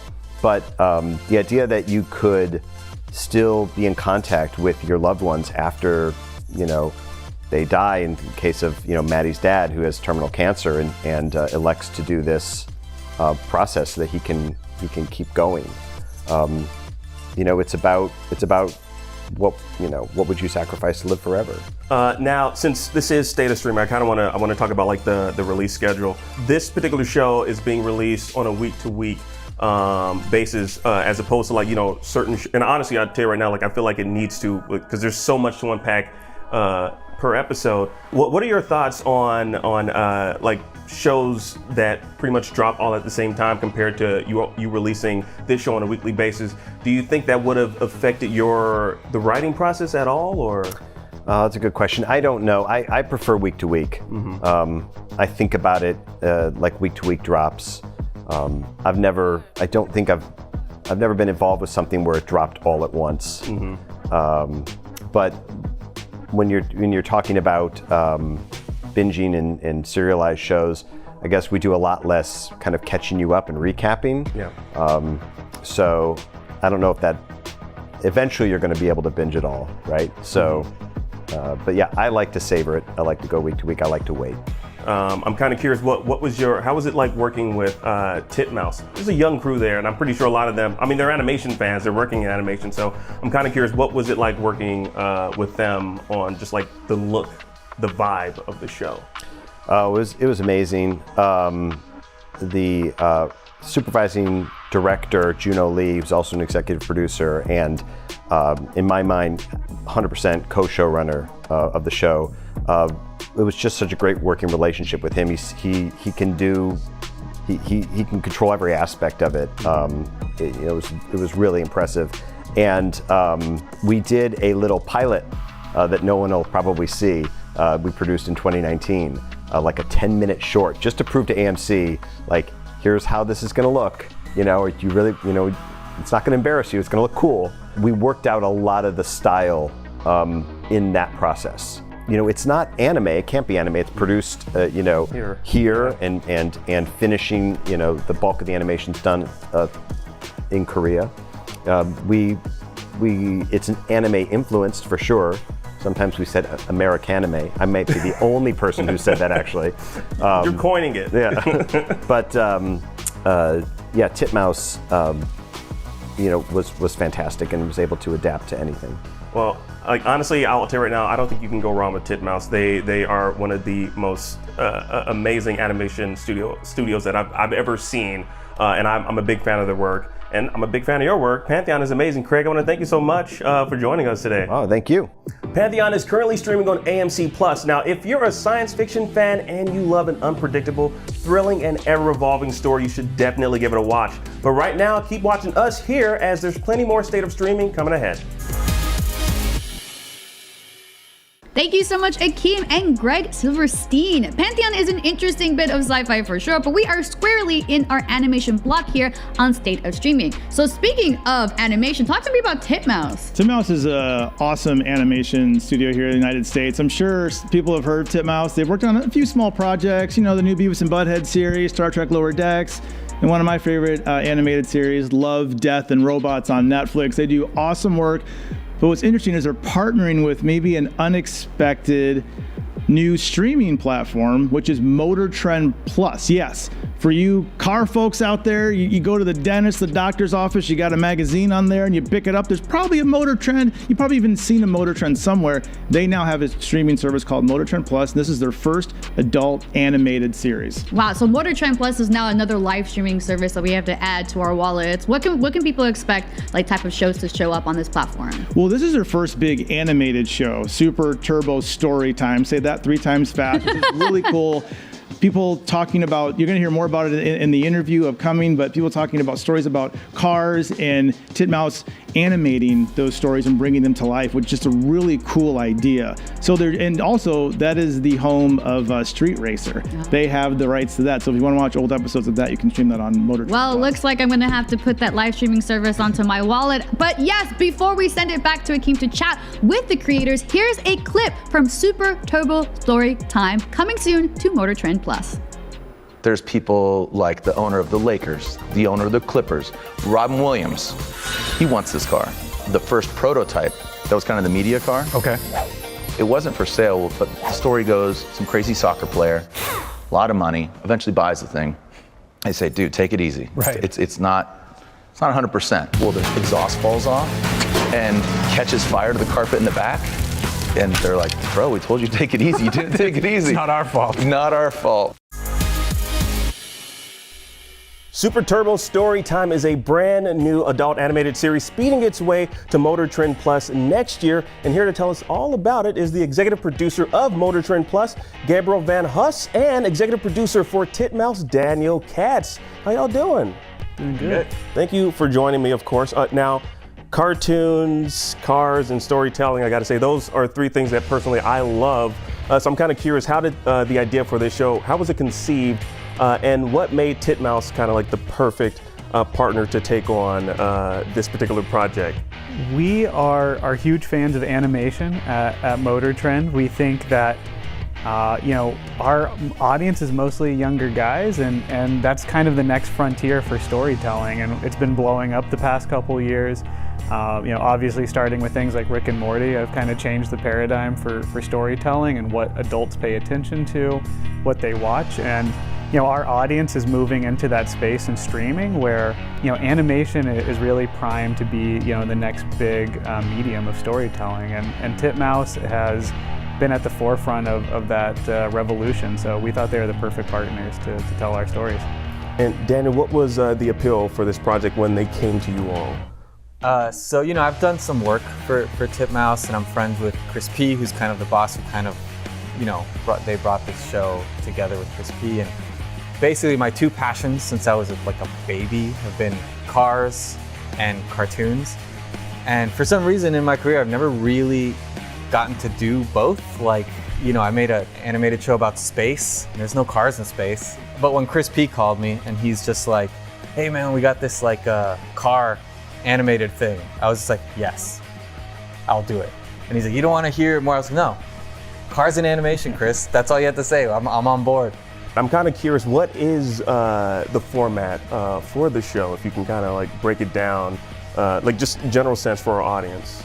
Yeah, so basically, what we were thinking with the show was, we, as car people, if you're into cars, you're always telling each other stories, like, oh, you never heard of that story, or like, oh, it's the real story of this car, like all this stuff. And I just like that tone, like that feeling of the way car people tell each other stories. So we kind of didn't want to do the sort of thing where it's like very documentary, where it's sort of like somebody, Ken Burns, right? We were like, all right, we're not going to do the Ken Burns version of Car Stories. We really wanted to capture what it's like when two people are just hanging out who like cars and telling each other car stories. And so we kind of created this format where we have two guests and they each take turns telling each other a story. And then we kind of animate to that. So we animate their conversation and so there's more of a back and forth, right? It's more about a conversation and riffing about these things and people sort of discovering these stories. Okay, so it's kind of like would you say it's like it's a cross between live action animation? So we have like two star-studded guests. Exhibit, I know is going to be on one of the episodes. I'm looking forward to that. Yeah, I was a huge fan of Pimp My Ride, so I know he's got a lot of car stories. So where does like the comedy kind of come from? Would it be like from their interaction, or like maybe the animation style, or is it would you say it's like a combination of both?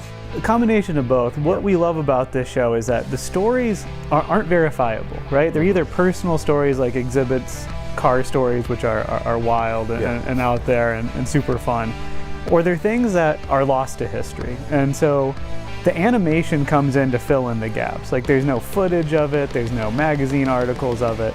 There's only this person telling the story. So you get these great renditions of someone telling the story and they get details wrong or they emphasize certain things because they personally love it.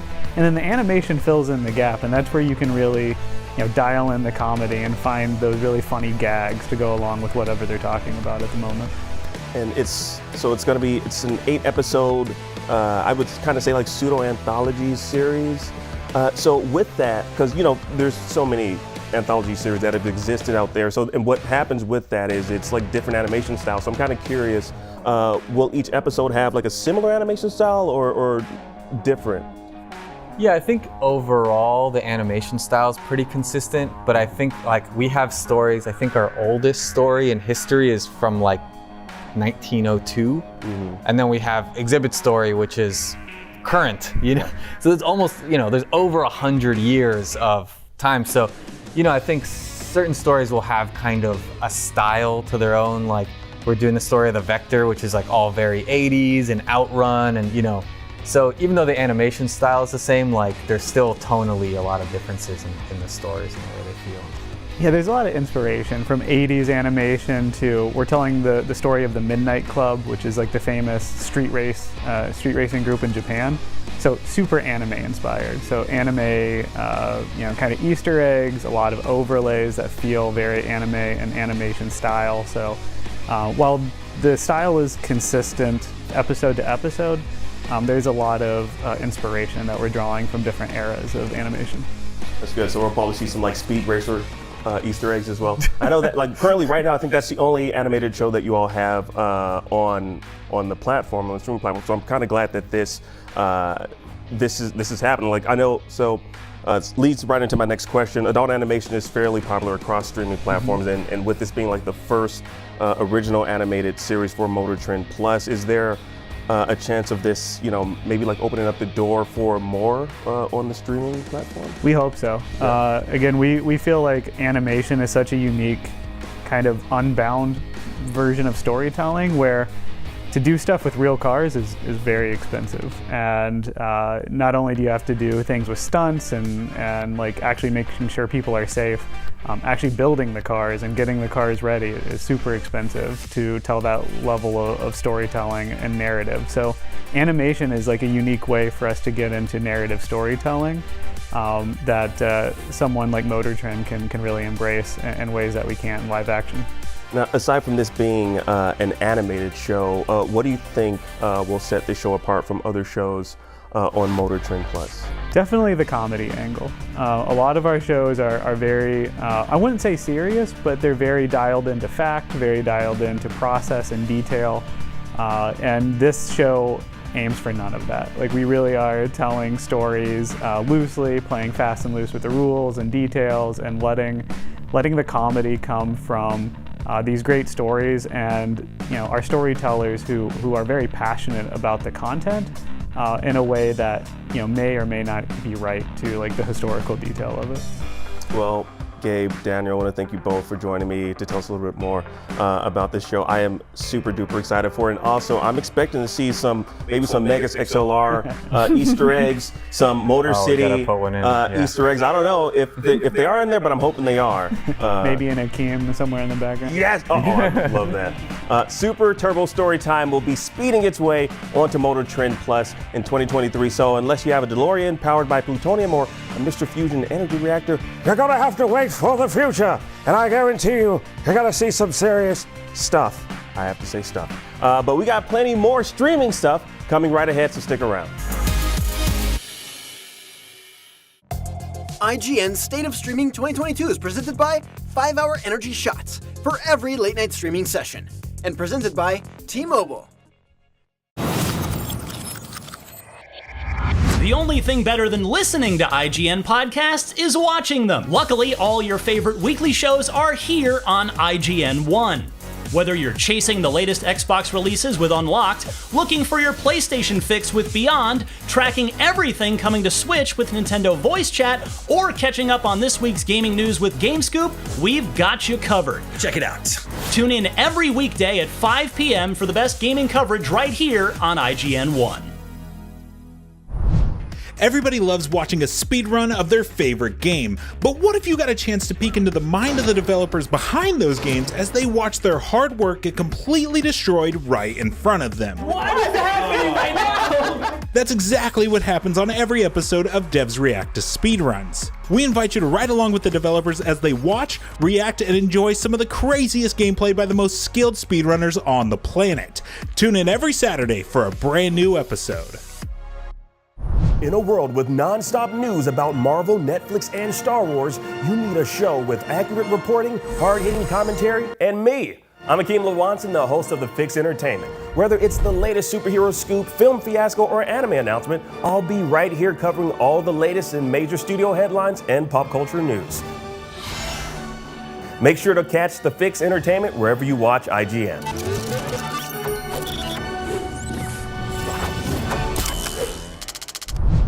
Tune into IGN One for the latest news on your favorite releases, gameplay exclusives, and all the entertainment you can handle. And maybe even some you can't. Cinefix on IGN One, your friendly Friday night home for film fanaticism.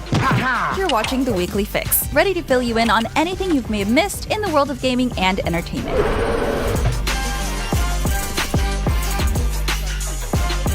Find it all in one place on IGN One. They turned into a network. Who knew? Hey guys, welcome back to IGN State of Streaming, and right now we're headed to Gotham City. Here to talk about the newest animated entry into Bat lore and to share an exclusive trailer, it's showrunner of Batwheels, Michael G. Stern, and one of the stars, Jacob Bertrand. Thanks so much for being here, guys. What's up? So great to be here. Thanks for having us. And so, Michael, this is the first time that we've seen, the Batwheel made into a personality, a character. So did you feel the crushing weight of expectations with that job? No doubt, no doubt. I'm a big Batmobile fan going all the way back to the old 66 show. Yeah. So definitely, I always wanted people to think of this as not as, oh, here's a preschool show with Batman in it, but as, here's this cool Batmobile show. Yeah, absolutely. Tell me a little bit about the process of adding a personality to a car. That is a great point. It's funny that because we have Batman in the show, one of the early worries was, when kids start watching the show, are they just going to want to follow Batman and see what he does? And the challenge was to really create super strong, amazing characters out of the cars. And luckily we had some amazing cast members to help us do this. And Bam, came forward as such a really strong character. We tested it early on and he tested through the roof, and much to our relief, the kids just absolutely adore Bam as much or more than Batman. Yeah, and how did you guys develop his voice? I got an audition in and sent in my tape, and I guess they kind of liked it, and here we are. I think the biggest thing was just making him super earnest, and he's very caring for all of his siblings, He is kind of like the big brother to all the other Batwheels as the leader. I don't know. He's a really loving kid. And also, and also he's got a great sense of humor, and I think that came out with Jacob too. And if you could just be there for our recording sessions, it's just such a blast. We have the best time. We do have a lot of fun. Yeah, and were there any traits from the iconic Batmobiles that we've seen over the years that you wanted to incorporate into the character, whether it be, personality-wise or the design? Ooh, that's another really good question. I think certainly design-wise, you can tell that it's inspired by a lot of Batmobiles. The Tim Burton '89 Batmobile is sort of in there. It's more of our own spin on it. We wanted to make it because not only did we have to design the Batmobile, but we need to design a Batmobile as a character with a face. So that takes it to an entirely new dimension.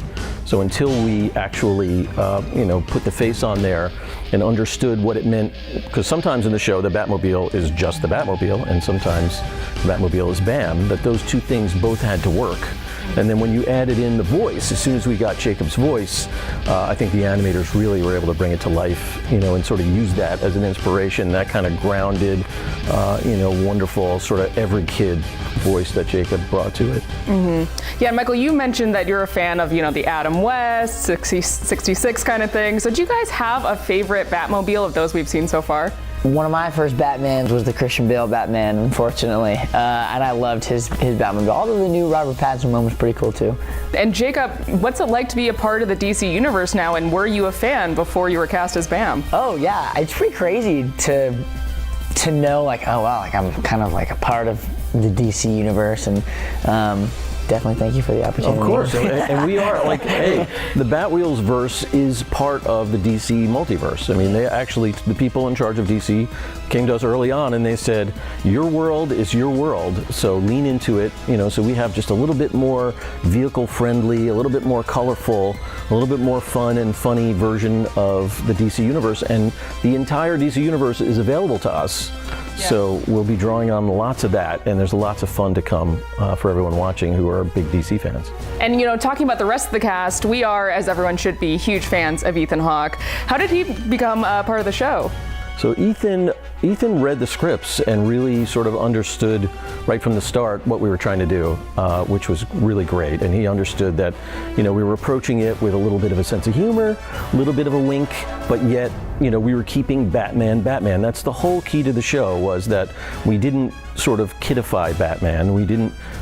Batman is exactly who he is. He's exactly the Batman you know and love. He does everything short of, punching somebody in the face. We don't go that far, but Ethan plays him straight up, but with just this little bit of a twist of humor that comes out of kind of having to watch his two young wards. We have the two teens there, Robin and Batgirl, and so he's got to kind of deal with them, and he's got to kind of deal with all the crazy villains and everything going on around him, and the villains are always throwing puns at him, and so our version of Batman Ethan found like a humor in the dryness of Batman's frustration, like more puns, I have to deal with this again. He developed something that we call like the Batman grumble. It's just this little like, I'm trying to fight crime here and I still have to deal with this. Yeah. So he really brought something fun to it. No, and obviously he's one of many actors that we've seen play Batman. Were there any inspirations that he took from anyone else, or maybe like something he really wanted to stay away from, or anything like that? It's funny, when we first got in there and played around with the Batman voice, you try different things, but you inevitably come back to that thing, because that's Batman. And the key to this whole show was to keep Batman cool.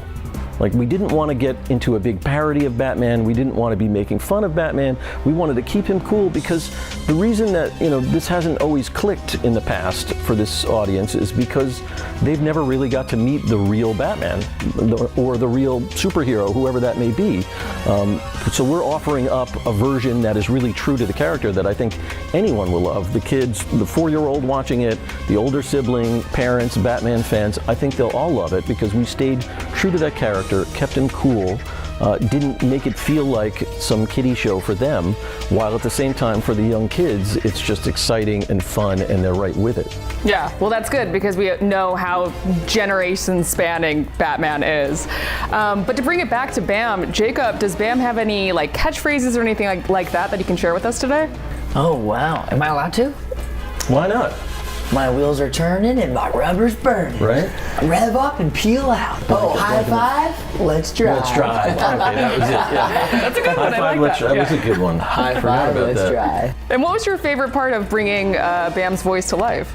I love just the funny interactions between everyone, and they've really built up. Like, I have a very specific relationship with each Batwheel, and it's fun getting to do, a super brotherly camaraderie relationship with Redbird, and, we just did an episode that's, mainly me and Buff, and, helping BB out or Batwing, and I don't know, it's so much fun. The world feels super, super complete, and I'd say that's one of the most fun things, is to hop into a show and get to be a voice in a show that feels like it's been around for a while. Yeah, and of course you have all these iconic characters around you, like Batman, like Joker, like Catwoman. How do you make sure that the cars themselves aren't overshadowed? Because it's really down to things like the performances of the actors. They really bring it out. And let's face it, like, Batman's vehicles are cool. Like, and the gadgets we've given them, and so the kind of action we have. Our supervising producer, Simon Smith, is brilliant, comes from the feature world, and he brought this sort of visceral racing action to this, where it's just unlike anything you've ever seen. Right down to the fact that, another unique thing about this show for this age group is that it takes place entirely at night, which is really unusual for a preschool show. It's usually, bright blue skies and puffy white clouds and rainbows. But for us, it was just, we wanted to show a world that kids that young don't usually get to experience because they have to go to bed. So they don't usually get to go adventuring at night. So we have something really new and cool here that, at first the powers that be were a little nervous, like, is that going to be all right? And we assured them it'll be colorful. And what we created is just this sort of bright, colorful, neon, exciting world that we can inhabit, and I think we've got something really unique going. And it's also, Gotham is another one of those things that's a little vehicle leaning. Mm-hmm. There's more ramps and tunnels and bridges and jumps and things that, otherwise you might, again, there are other action shows for this age group, but I think nothing quite like this. You're not going to find something that goes quite this far in terms of the kind of action. So designing Gotham was really around that, how to maximize that coolness and that speed. Well, it's a very fun show, and the secret origin of Batwheels is on HBO Max literally right now. But before we go, Michael, you're able to share the premiere date and give us an exclusive trailer. So would you mind setting that up for us? Yes, Batwheels will be premiering on Cartoonito on Cartoon Network on October 17th, and then a day later on HBO Max. All right, let's take a look at that trailer. Coming soon to Cartoonito, Cartoon Network's home for preschool. Buckle up! My wheels are turning and my rubber's burning! For a really big adventure! Meet the Batwheels! When this team works together, let's burn rubber!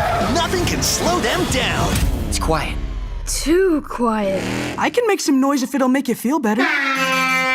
Batwheels! Premieres Monday, October 17th at 9 on Cartoonito, and next day on HBO Max.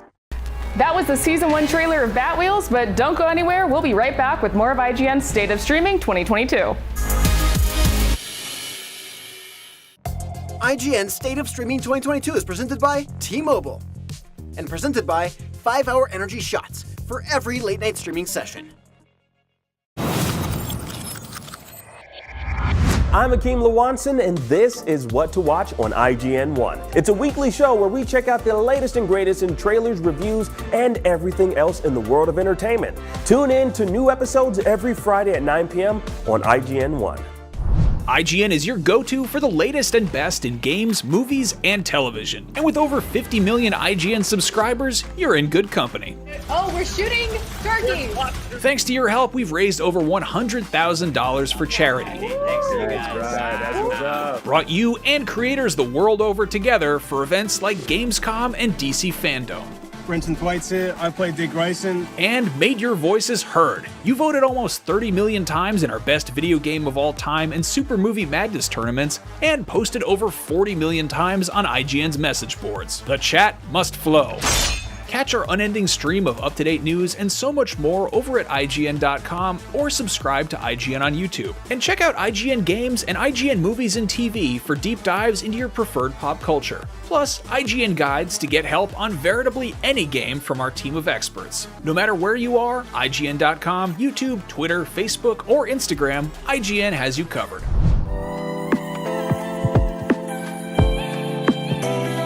IGN Playlist is all of your games in one place. You can build your library and discover new games.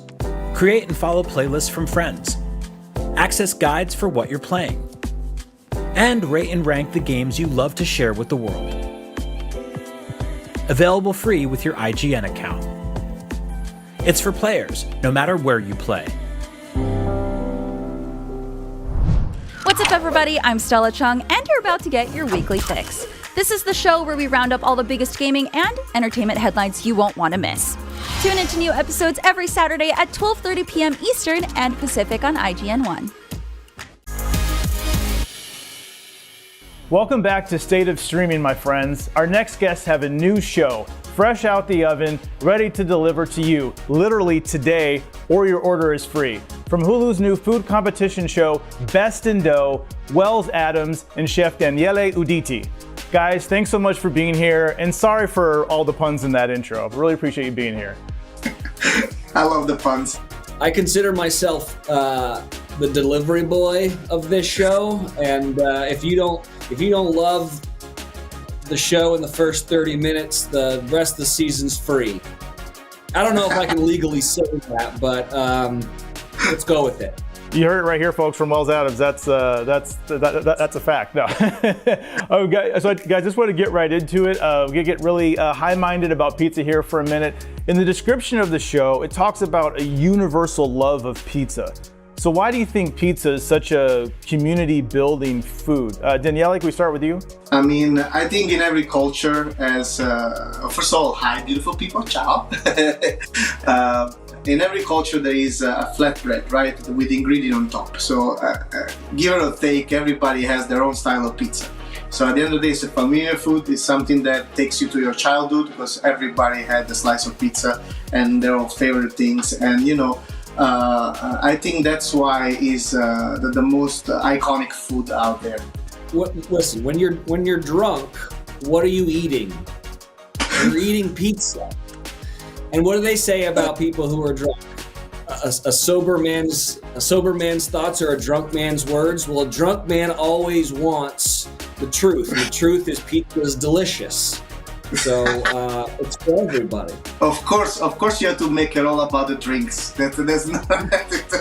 I'm a bartender on a different show, Daniele. What do you expect me to do? Dude, but pizza is not just for drunk people. It's for regular people that just want to enjoy their lunch or dinner.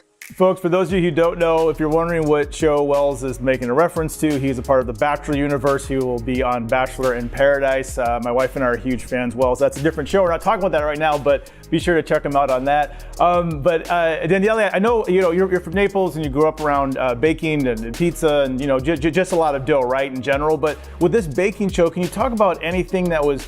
I mean, I know you know your pizza. You know how to create some incredible pizzas, but was there anything that the contestants brought to Best of Dough that legitimately surprised you? I think every challenge that you see in the different episodes, there's something that is, first of all, is made up to tickle my nerves because there is some pineapples going on and some weird shape of pizza, which as much as I love traditional, I also am adventurous. But the most characteristic things about the show, and I went with the hand already, is that every different challenge there is something that you not expect. For example, in the trailer you can see a pizza cupcake, and as it should, an Italian grandmother should say, "No, I don't want to do it. I do whatever the hell I want." And in a different episode, you're gonna see all these out-of-the-box ideas on all related to pizza. I think that's what's fantastic about the show, and seeing my reaction to, and even Wells when he announces his reactions were very, very, very fun. And Wells, I want to go to you. I'm curious, Wells, about if you remember the first time that you fell in love with pizza. I know for me, I grew up in Western New York, so it was this place called Renner's Pizza, the small mom and pop place. New York style pizza, I just fell in love with it. But for you, Wells, I'd love to hear your story. Like, what was the first time that you fell in love with pizza? Well, I mean, I think probably after like a baseball game, like a T-ball game, we'd go and have pizza, and that was I have like very fond memories of that. But one thing that was kind of interesting, I think one of the reasons why I got this job was my father kind of retired from being a doctor and then tried his hand at being a chef, and so he built a pizza oven in our front yard. And we would have huge pizza parties when I was in middle school and high school, and it was so much fun. We'd, put out all the ingredients, and my dad would get all the dough ready, and everyone could make their own pie. Probably a little bit of an insurance liability, letting just like random people slide pies into a 700-degree oven. But no one was actually hurt, which is surprising. So yeah, I have this like very fond memory of growing up making pizza and having it be this thing that brought everybody together. And it's just bonkers to me that this show doesn't exist yet. I mean, there's a cooking show for everything. There's this Microphone Cake is a show. How is there not a show about the one thing that everybody loves, which is pizza? I wanted to stick with the food for a minute because I just had this thought, because I've always wanted to ask this question. When I look at cooking shows, I'm always like, what if you don't like something? Because I know not everybody likes everything. I'm a pretty open eater. Like, I'm open to at least try things once. But Danielle, I heard you mention earlier about pineapple. And even when I just hear that, the pineapple, the fruit on the pizza, that fruit on that pizza, I just don't get it. I know some people love it. But how do you keep your mind open to when you're trying something new like that, to be like, okay, maybe this isn't my favorite style, but this is something pretty special? I believe there is always something good in anything that people can do, right? You cooking, you start with a good thoughts. You cook because you want to make people happy. At least that's why I cook. So when you don't like something, I always pay attention on not be so harsh on people. I always say 5 things good and just one little thing bad that I don't like. So when it happened on the show that I had pineapple, and I believe that each ingredient can be treated as balance. Like, if you know how to balance ingredient, even a fruit can make sense on a piece of toast. I mean, there is toast of everything: fig toast, peach toast, peach and prosciutto. There is like a combination that was weird until 10 years ago. So I believe if you have the knowledge and you have good intention, everything can make sense. But if you don't like something, just straight smile and say, yeah, maybe not my favorite things, maybe try again. Well, can you comment on that too? I know, without maybe spoiling anything, say anything that you tried during the competition that you're like, wow, I never thought I'd like that you went home with, like, that's something I would never order on a menu? Yeah, I said that a lot, actually. We were put in front of us things that were very, very odd, mainly because I would do these out-of-the-box challenges for the chefs and make them do very odd things. But more times than not, they came back absolutely delicious. And I would say, like, if I sat down in a restaurant, I would never order this. I'm so glad I had to eat it because this was fantastic. There's an interesting release schedule for Best in Dough. It's 10 episodes across 3 weeks, so it's sort of a half binge. I just wanted to ask you guys, do you prefer this to an all-out binge, or are you more of a one episode at a time kind of people? What I don't want it to happen is, I do this a lot, where I'll put on a streaming show at night and I'll fall asleep and it'll like stream the entire thing. So I kind of love that, like, it's broken up. So like, I wouldn't like rip through the entire thing and be like, oh, I guess I'm done with this show now. I don't know. And Danielle, I was just curious, like, your personal preference, real quick, my last question for you. Do you like the all-out binges, or do you like one at a time? I mean, I like the fact that this show is being released in small pills, because you get the 3 episodes and then hopefully it gives you something to look forward for the next week. But at the end of the day, I'm a nerd and I love finishing everything at once. I watch series on Hulu all the time, and I finish almost in one day, to the point that my family comes, dude, you're still watching TV? So that's so good, I want to finish it. I feel like that expectation with 3 episodes being released and then you have more coming next week, it makes you more excited. So I like the fact that it's releasing in small pills. I agree. I think it kind of adds a little layer of suspense to it. But Well, Best in Dough is on Hulu starting today, folks. It's very exciting. You can watch it today, September 19th, with new episodes dropping Mondays. Wells, Daniele, thanks again for being here, guys, and thank you for watching IGN State of Streaming. We'll be right back with more right after this. Medium rare. Look at that perfect medium rare there. I mean, that's God. You just put it there to tease me. Big Daddy, tell me, right? Oh my God! Adrian's known for his lamb, and it's intimidating, but I'm extremely competitive. You gotta give that a try. I've been training martial arts my entire life. I have a black belt in Gracie Barra Brazilian Jiu-Jitsu. I'm extremely confident that this round, I got it. Beautiful. Okay. So what do you guys think of Joe's meat? It was actually great. Wow. Are you guys worried or what? I said it was great. I didn't say it was mind-blowing. I know I set myself up for that one, so.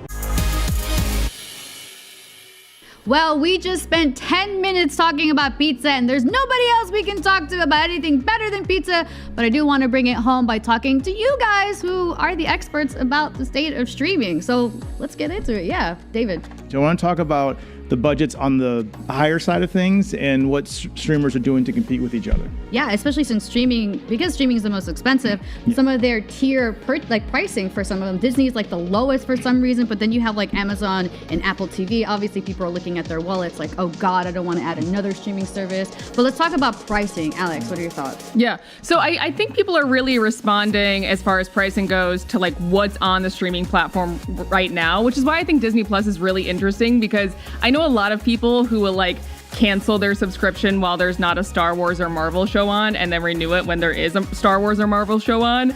And Disney is basically being like, there's not going to be a lot of times where that's not happening. So stay subscribed. Everyone's just kind of trying to give like consumers reasons to say subscribed. I mean, like, you know, Prime Video has Rings of Power, and those who, like people who want to watch that week to week gotta be on Prime Video. Same with House of the Dragon and HBO Max. And you know, Netflix has always done the binge model, but you look at Stranger Things over the summer, and that was like the first time that Stranger Things has been released in 2 parts. Yeah. So I think a lot of people kind of speculated that, you know, maybe that was so people wouldn't just watch season 4 and then unsubscribe. So I think everyone's just kind of fighting to make as much money as they can, but not be too inaccessible as far as price range goes, and also give everyone reasons to stay subscribed week to week. Yeah, and you were talking, David, about Apple TV before having only 5. Now they have a lot more series. Apple TV is low-key one of the best streamers out there right now. I mean, I think it's still $4.99. I don't know if they sold that deal at one point. If you bought an Apple product, if you got an iPad, you got some headphones, whatever you get it for a year free. And there's a lot of good programming, and they have sports ball. Okay, sports. Not everybody likes sports. Sports are very regional. Apple has baseball. I don't know how big American baseball is in Spain or somewhere else. Probably not as big, but they have a variety of programming there. And also you can subscribe to different platforms from Apple's interface if you want. You can get a Stars channel, you can get a Showtime channel, things like that. It's more variety than I think Netflix has. Netflix is not cheap.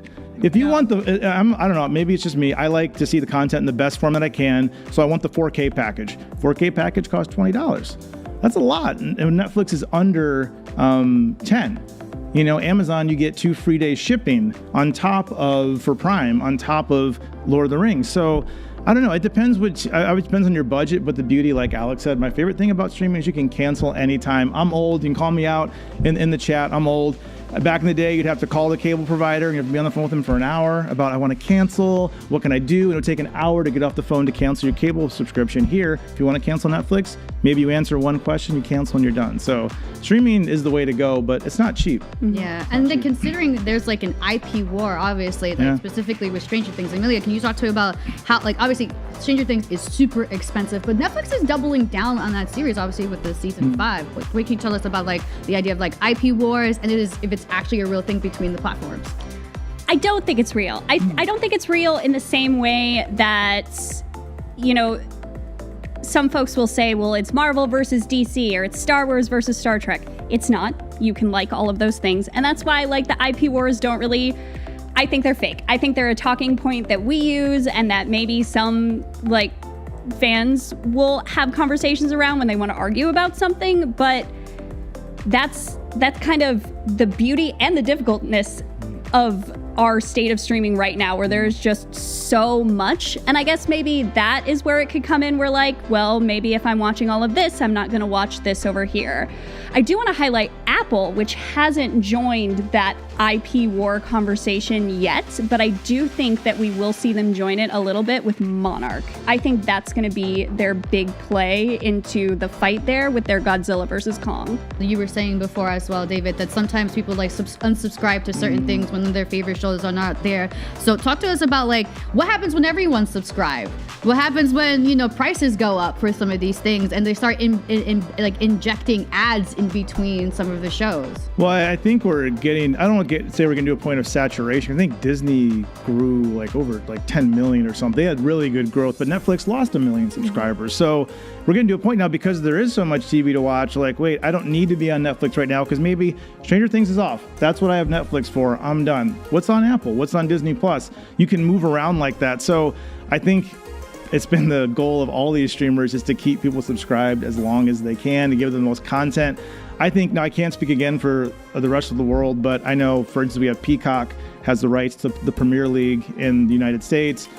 The big fight now is NFL in America here, so it's like, who's going to get the NFL? That'll keep people around for a few months. You know, Amazon has Thursday Night Football exclusively. That's like $1 billion deal. That's huge money. Money I don't think Netflix can invest in, but I think that's going to be the interesting thing. I think that's the next frontier is sports. Even though I know it's not the most, it's not Batman. It's not, I know it's not the most exciting thing, but I think sports is the big frontier that's going to be explored. But David, you're right. I mean, like, as someone who really loves football, but I'm from Chicago and my team is in Chicago, but I live in LA, I'm always looking for what streaming service will allow me to watch the games, especially out of region. So there's a lot going, and it's a big, like, I would subscribe to something if I could watch the Bears games when I want to watch them. Yeah. Bears. The Bears. The Bears. Any last talks, Amelia? Any last points? Yeah, I think it comes down to both value add and market saturation. Like, not every streamer is available in every country. So when they hit the value point in North America, they expand to other countries and so on and so forth past those other countries. But HBO Max, like, tying back to where it sits in this conversation, both with expenses and the Discovery merger, we're currently seeing them as the most expensive streamer outside of Netflix's 4K package. And when it comes to their ad tier that they've just added, it's almost double what Hulu is at their ad tier.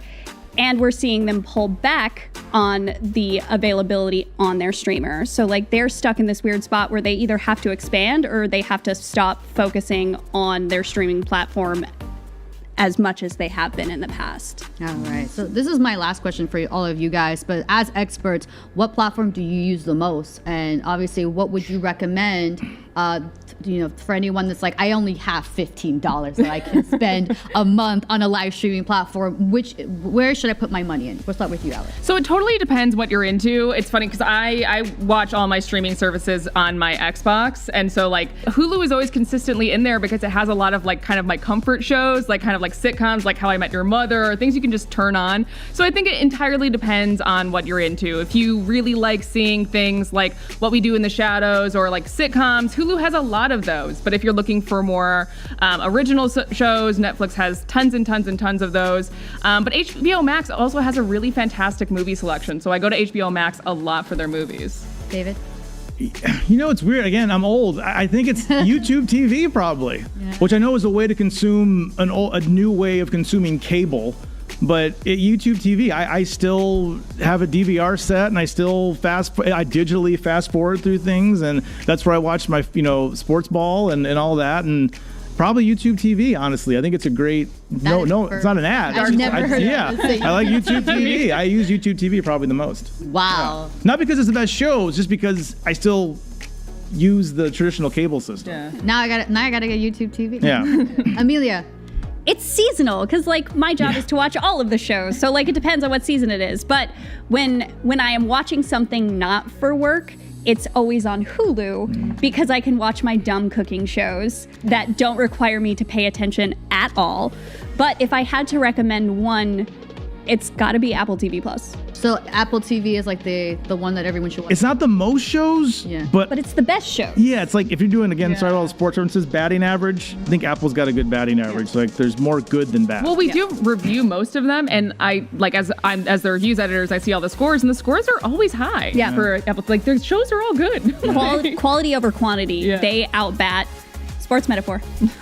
Everybody else. This has been an absolutely amazing conversation. I have to think about YouTube Live now and Apple TV. But thank you, Alex, David, Amelia, for tuning in today and joining me for this conversation. And thank you guys for joining us today on IGN State of Streaming. This has been 3 hours of IGN State of Streaming 2022. But remember to stay tuned all week for platform reviews and in-depth analysis of all things streaming. I'm Nars, and start your countdowns. Just 365 and a half days till State of Streaming 2023. We'll see you then.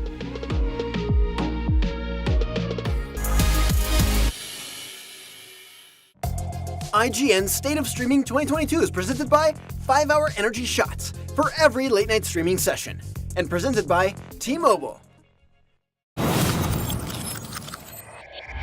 The only thing better than listening to IGN podcasts is watching them. Luckily, all your favorite weekly shows are here on IGN One.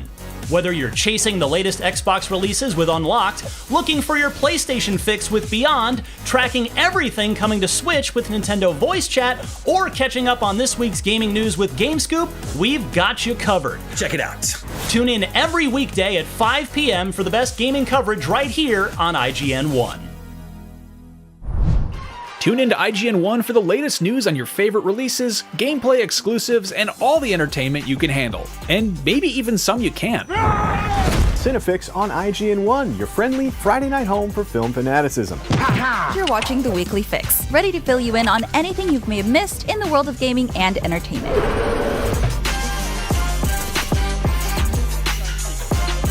Find it all in one place on IGN One. They turned into a network. Who knew? Everybody loves watching a speedrun of their favorite game, but what if you got a chance to peek into the mind of the developers behind those games as they watch their hard work get completely destroyed right in front of them? What is happening right now? That's exactly what happens on every episode of Devs React to Speedruns. We invite you to ride along with the developers as they watch, react, and enjoy some of the craziest gameplay by the most skilled speedrunners on the planet. Tune in every Saturday for a brand new episode. If you're not following IGN on social media, what are you waiting for? We're constantly updating our feeds to bring you the latest news, gameplay, custom original content, memes, the best user-generated videos and art, and a whole lot more. Be part of the conversation throughout the year. Follow IGN on Instagram, Twitter, Facebook, TikTok, and Snapchat.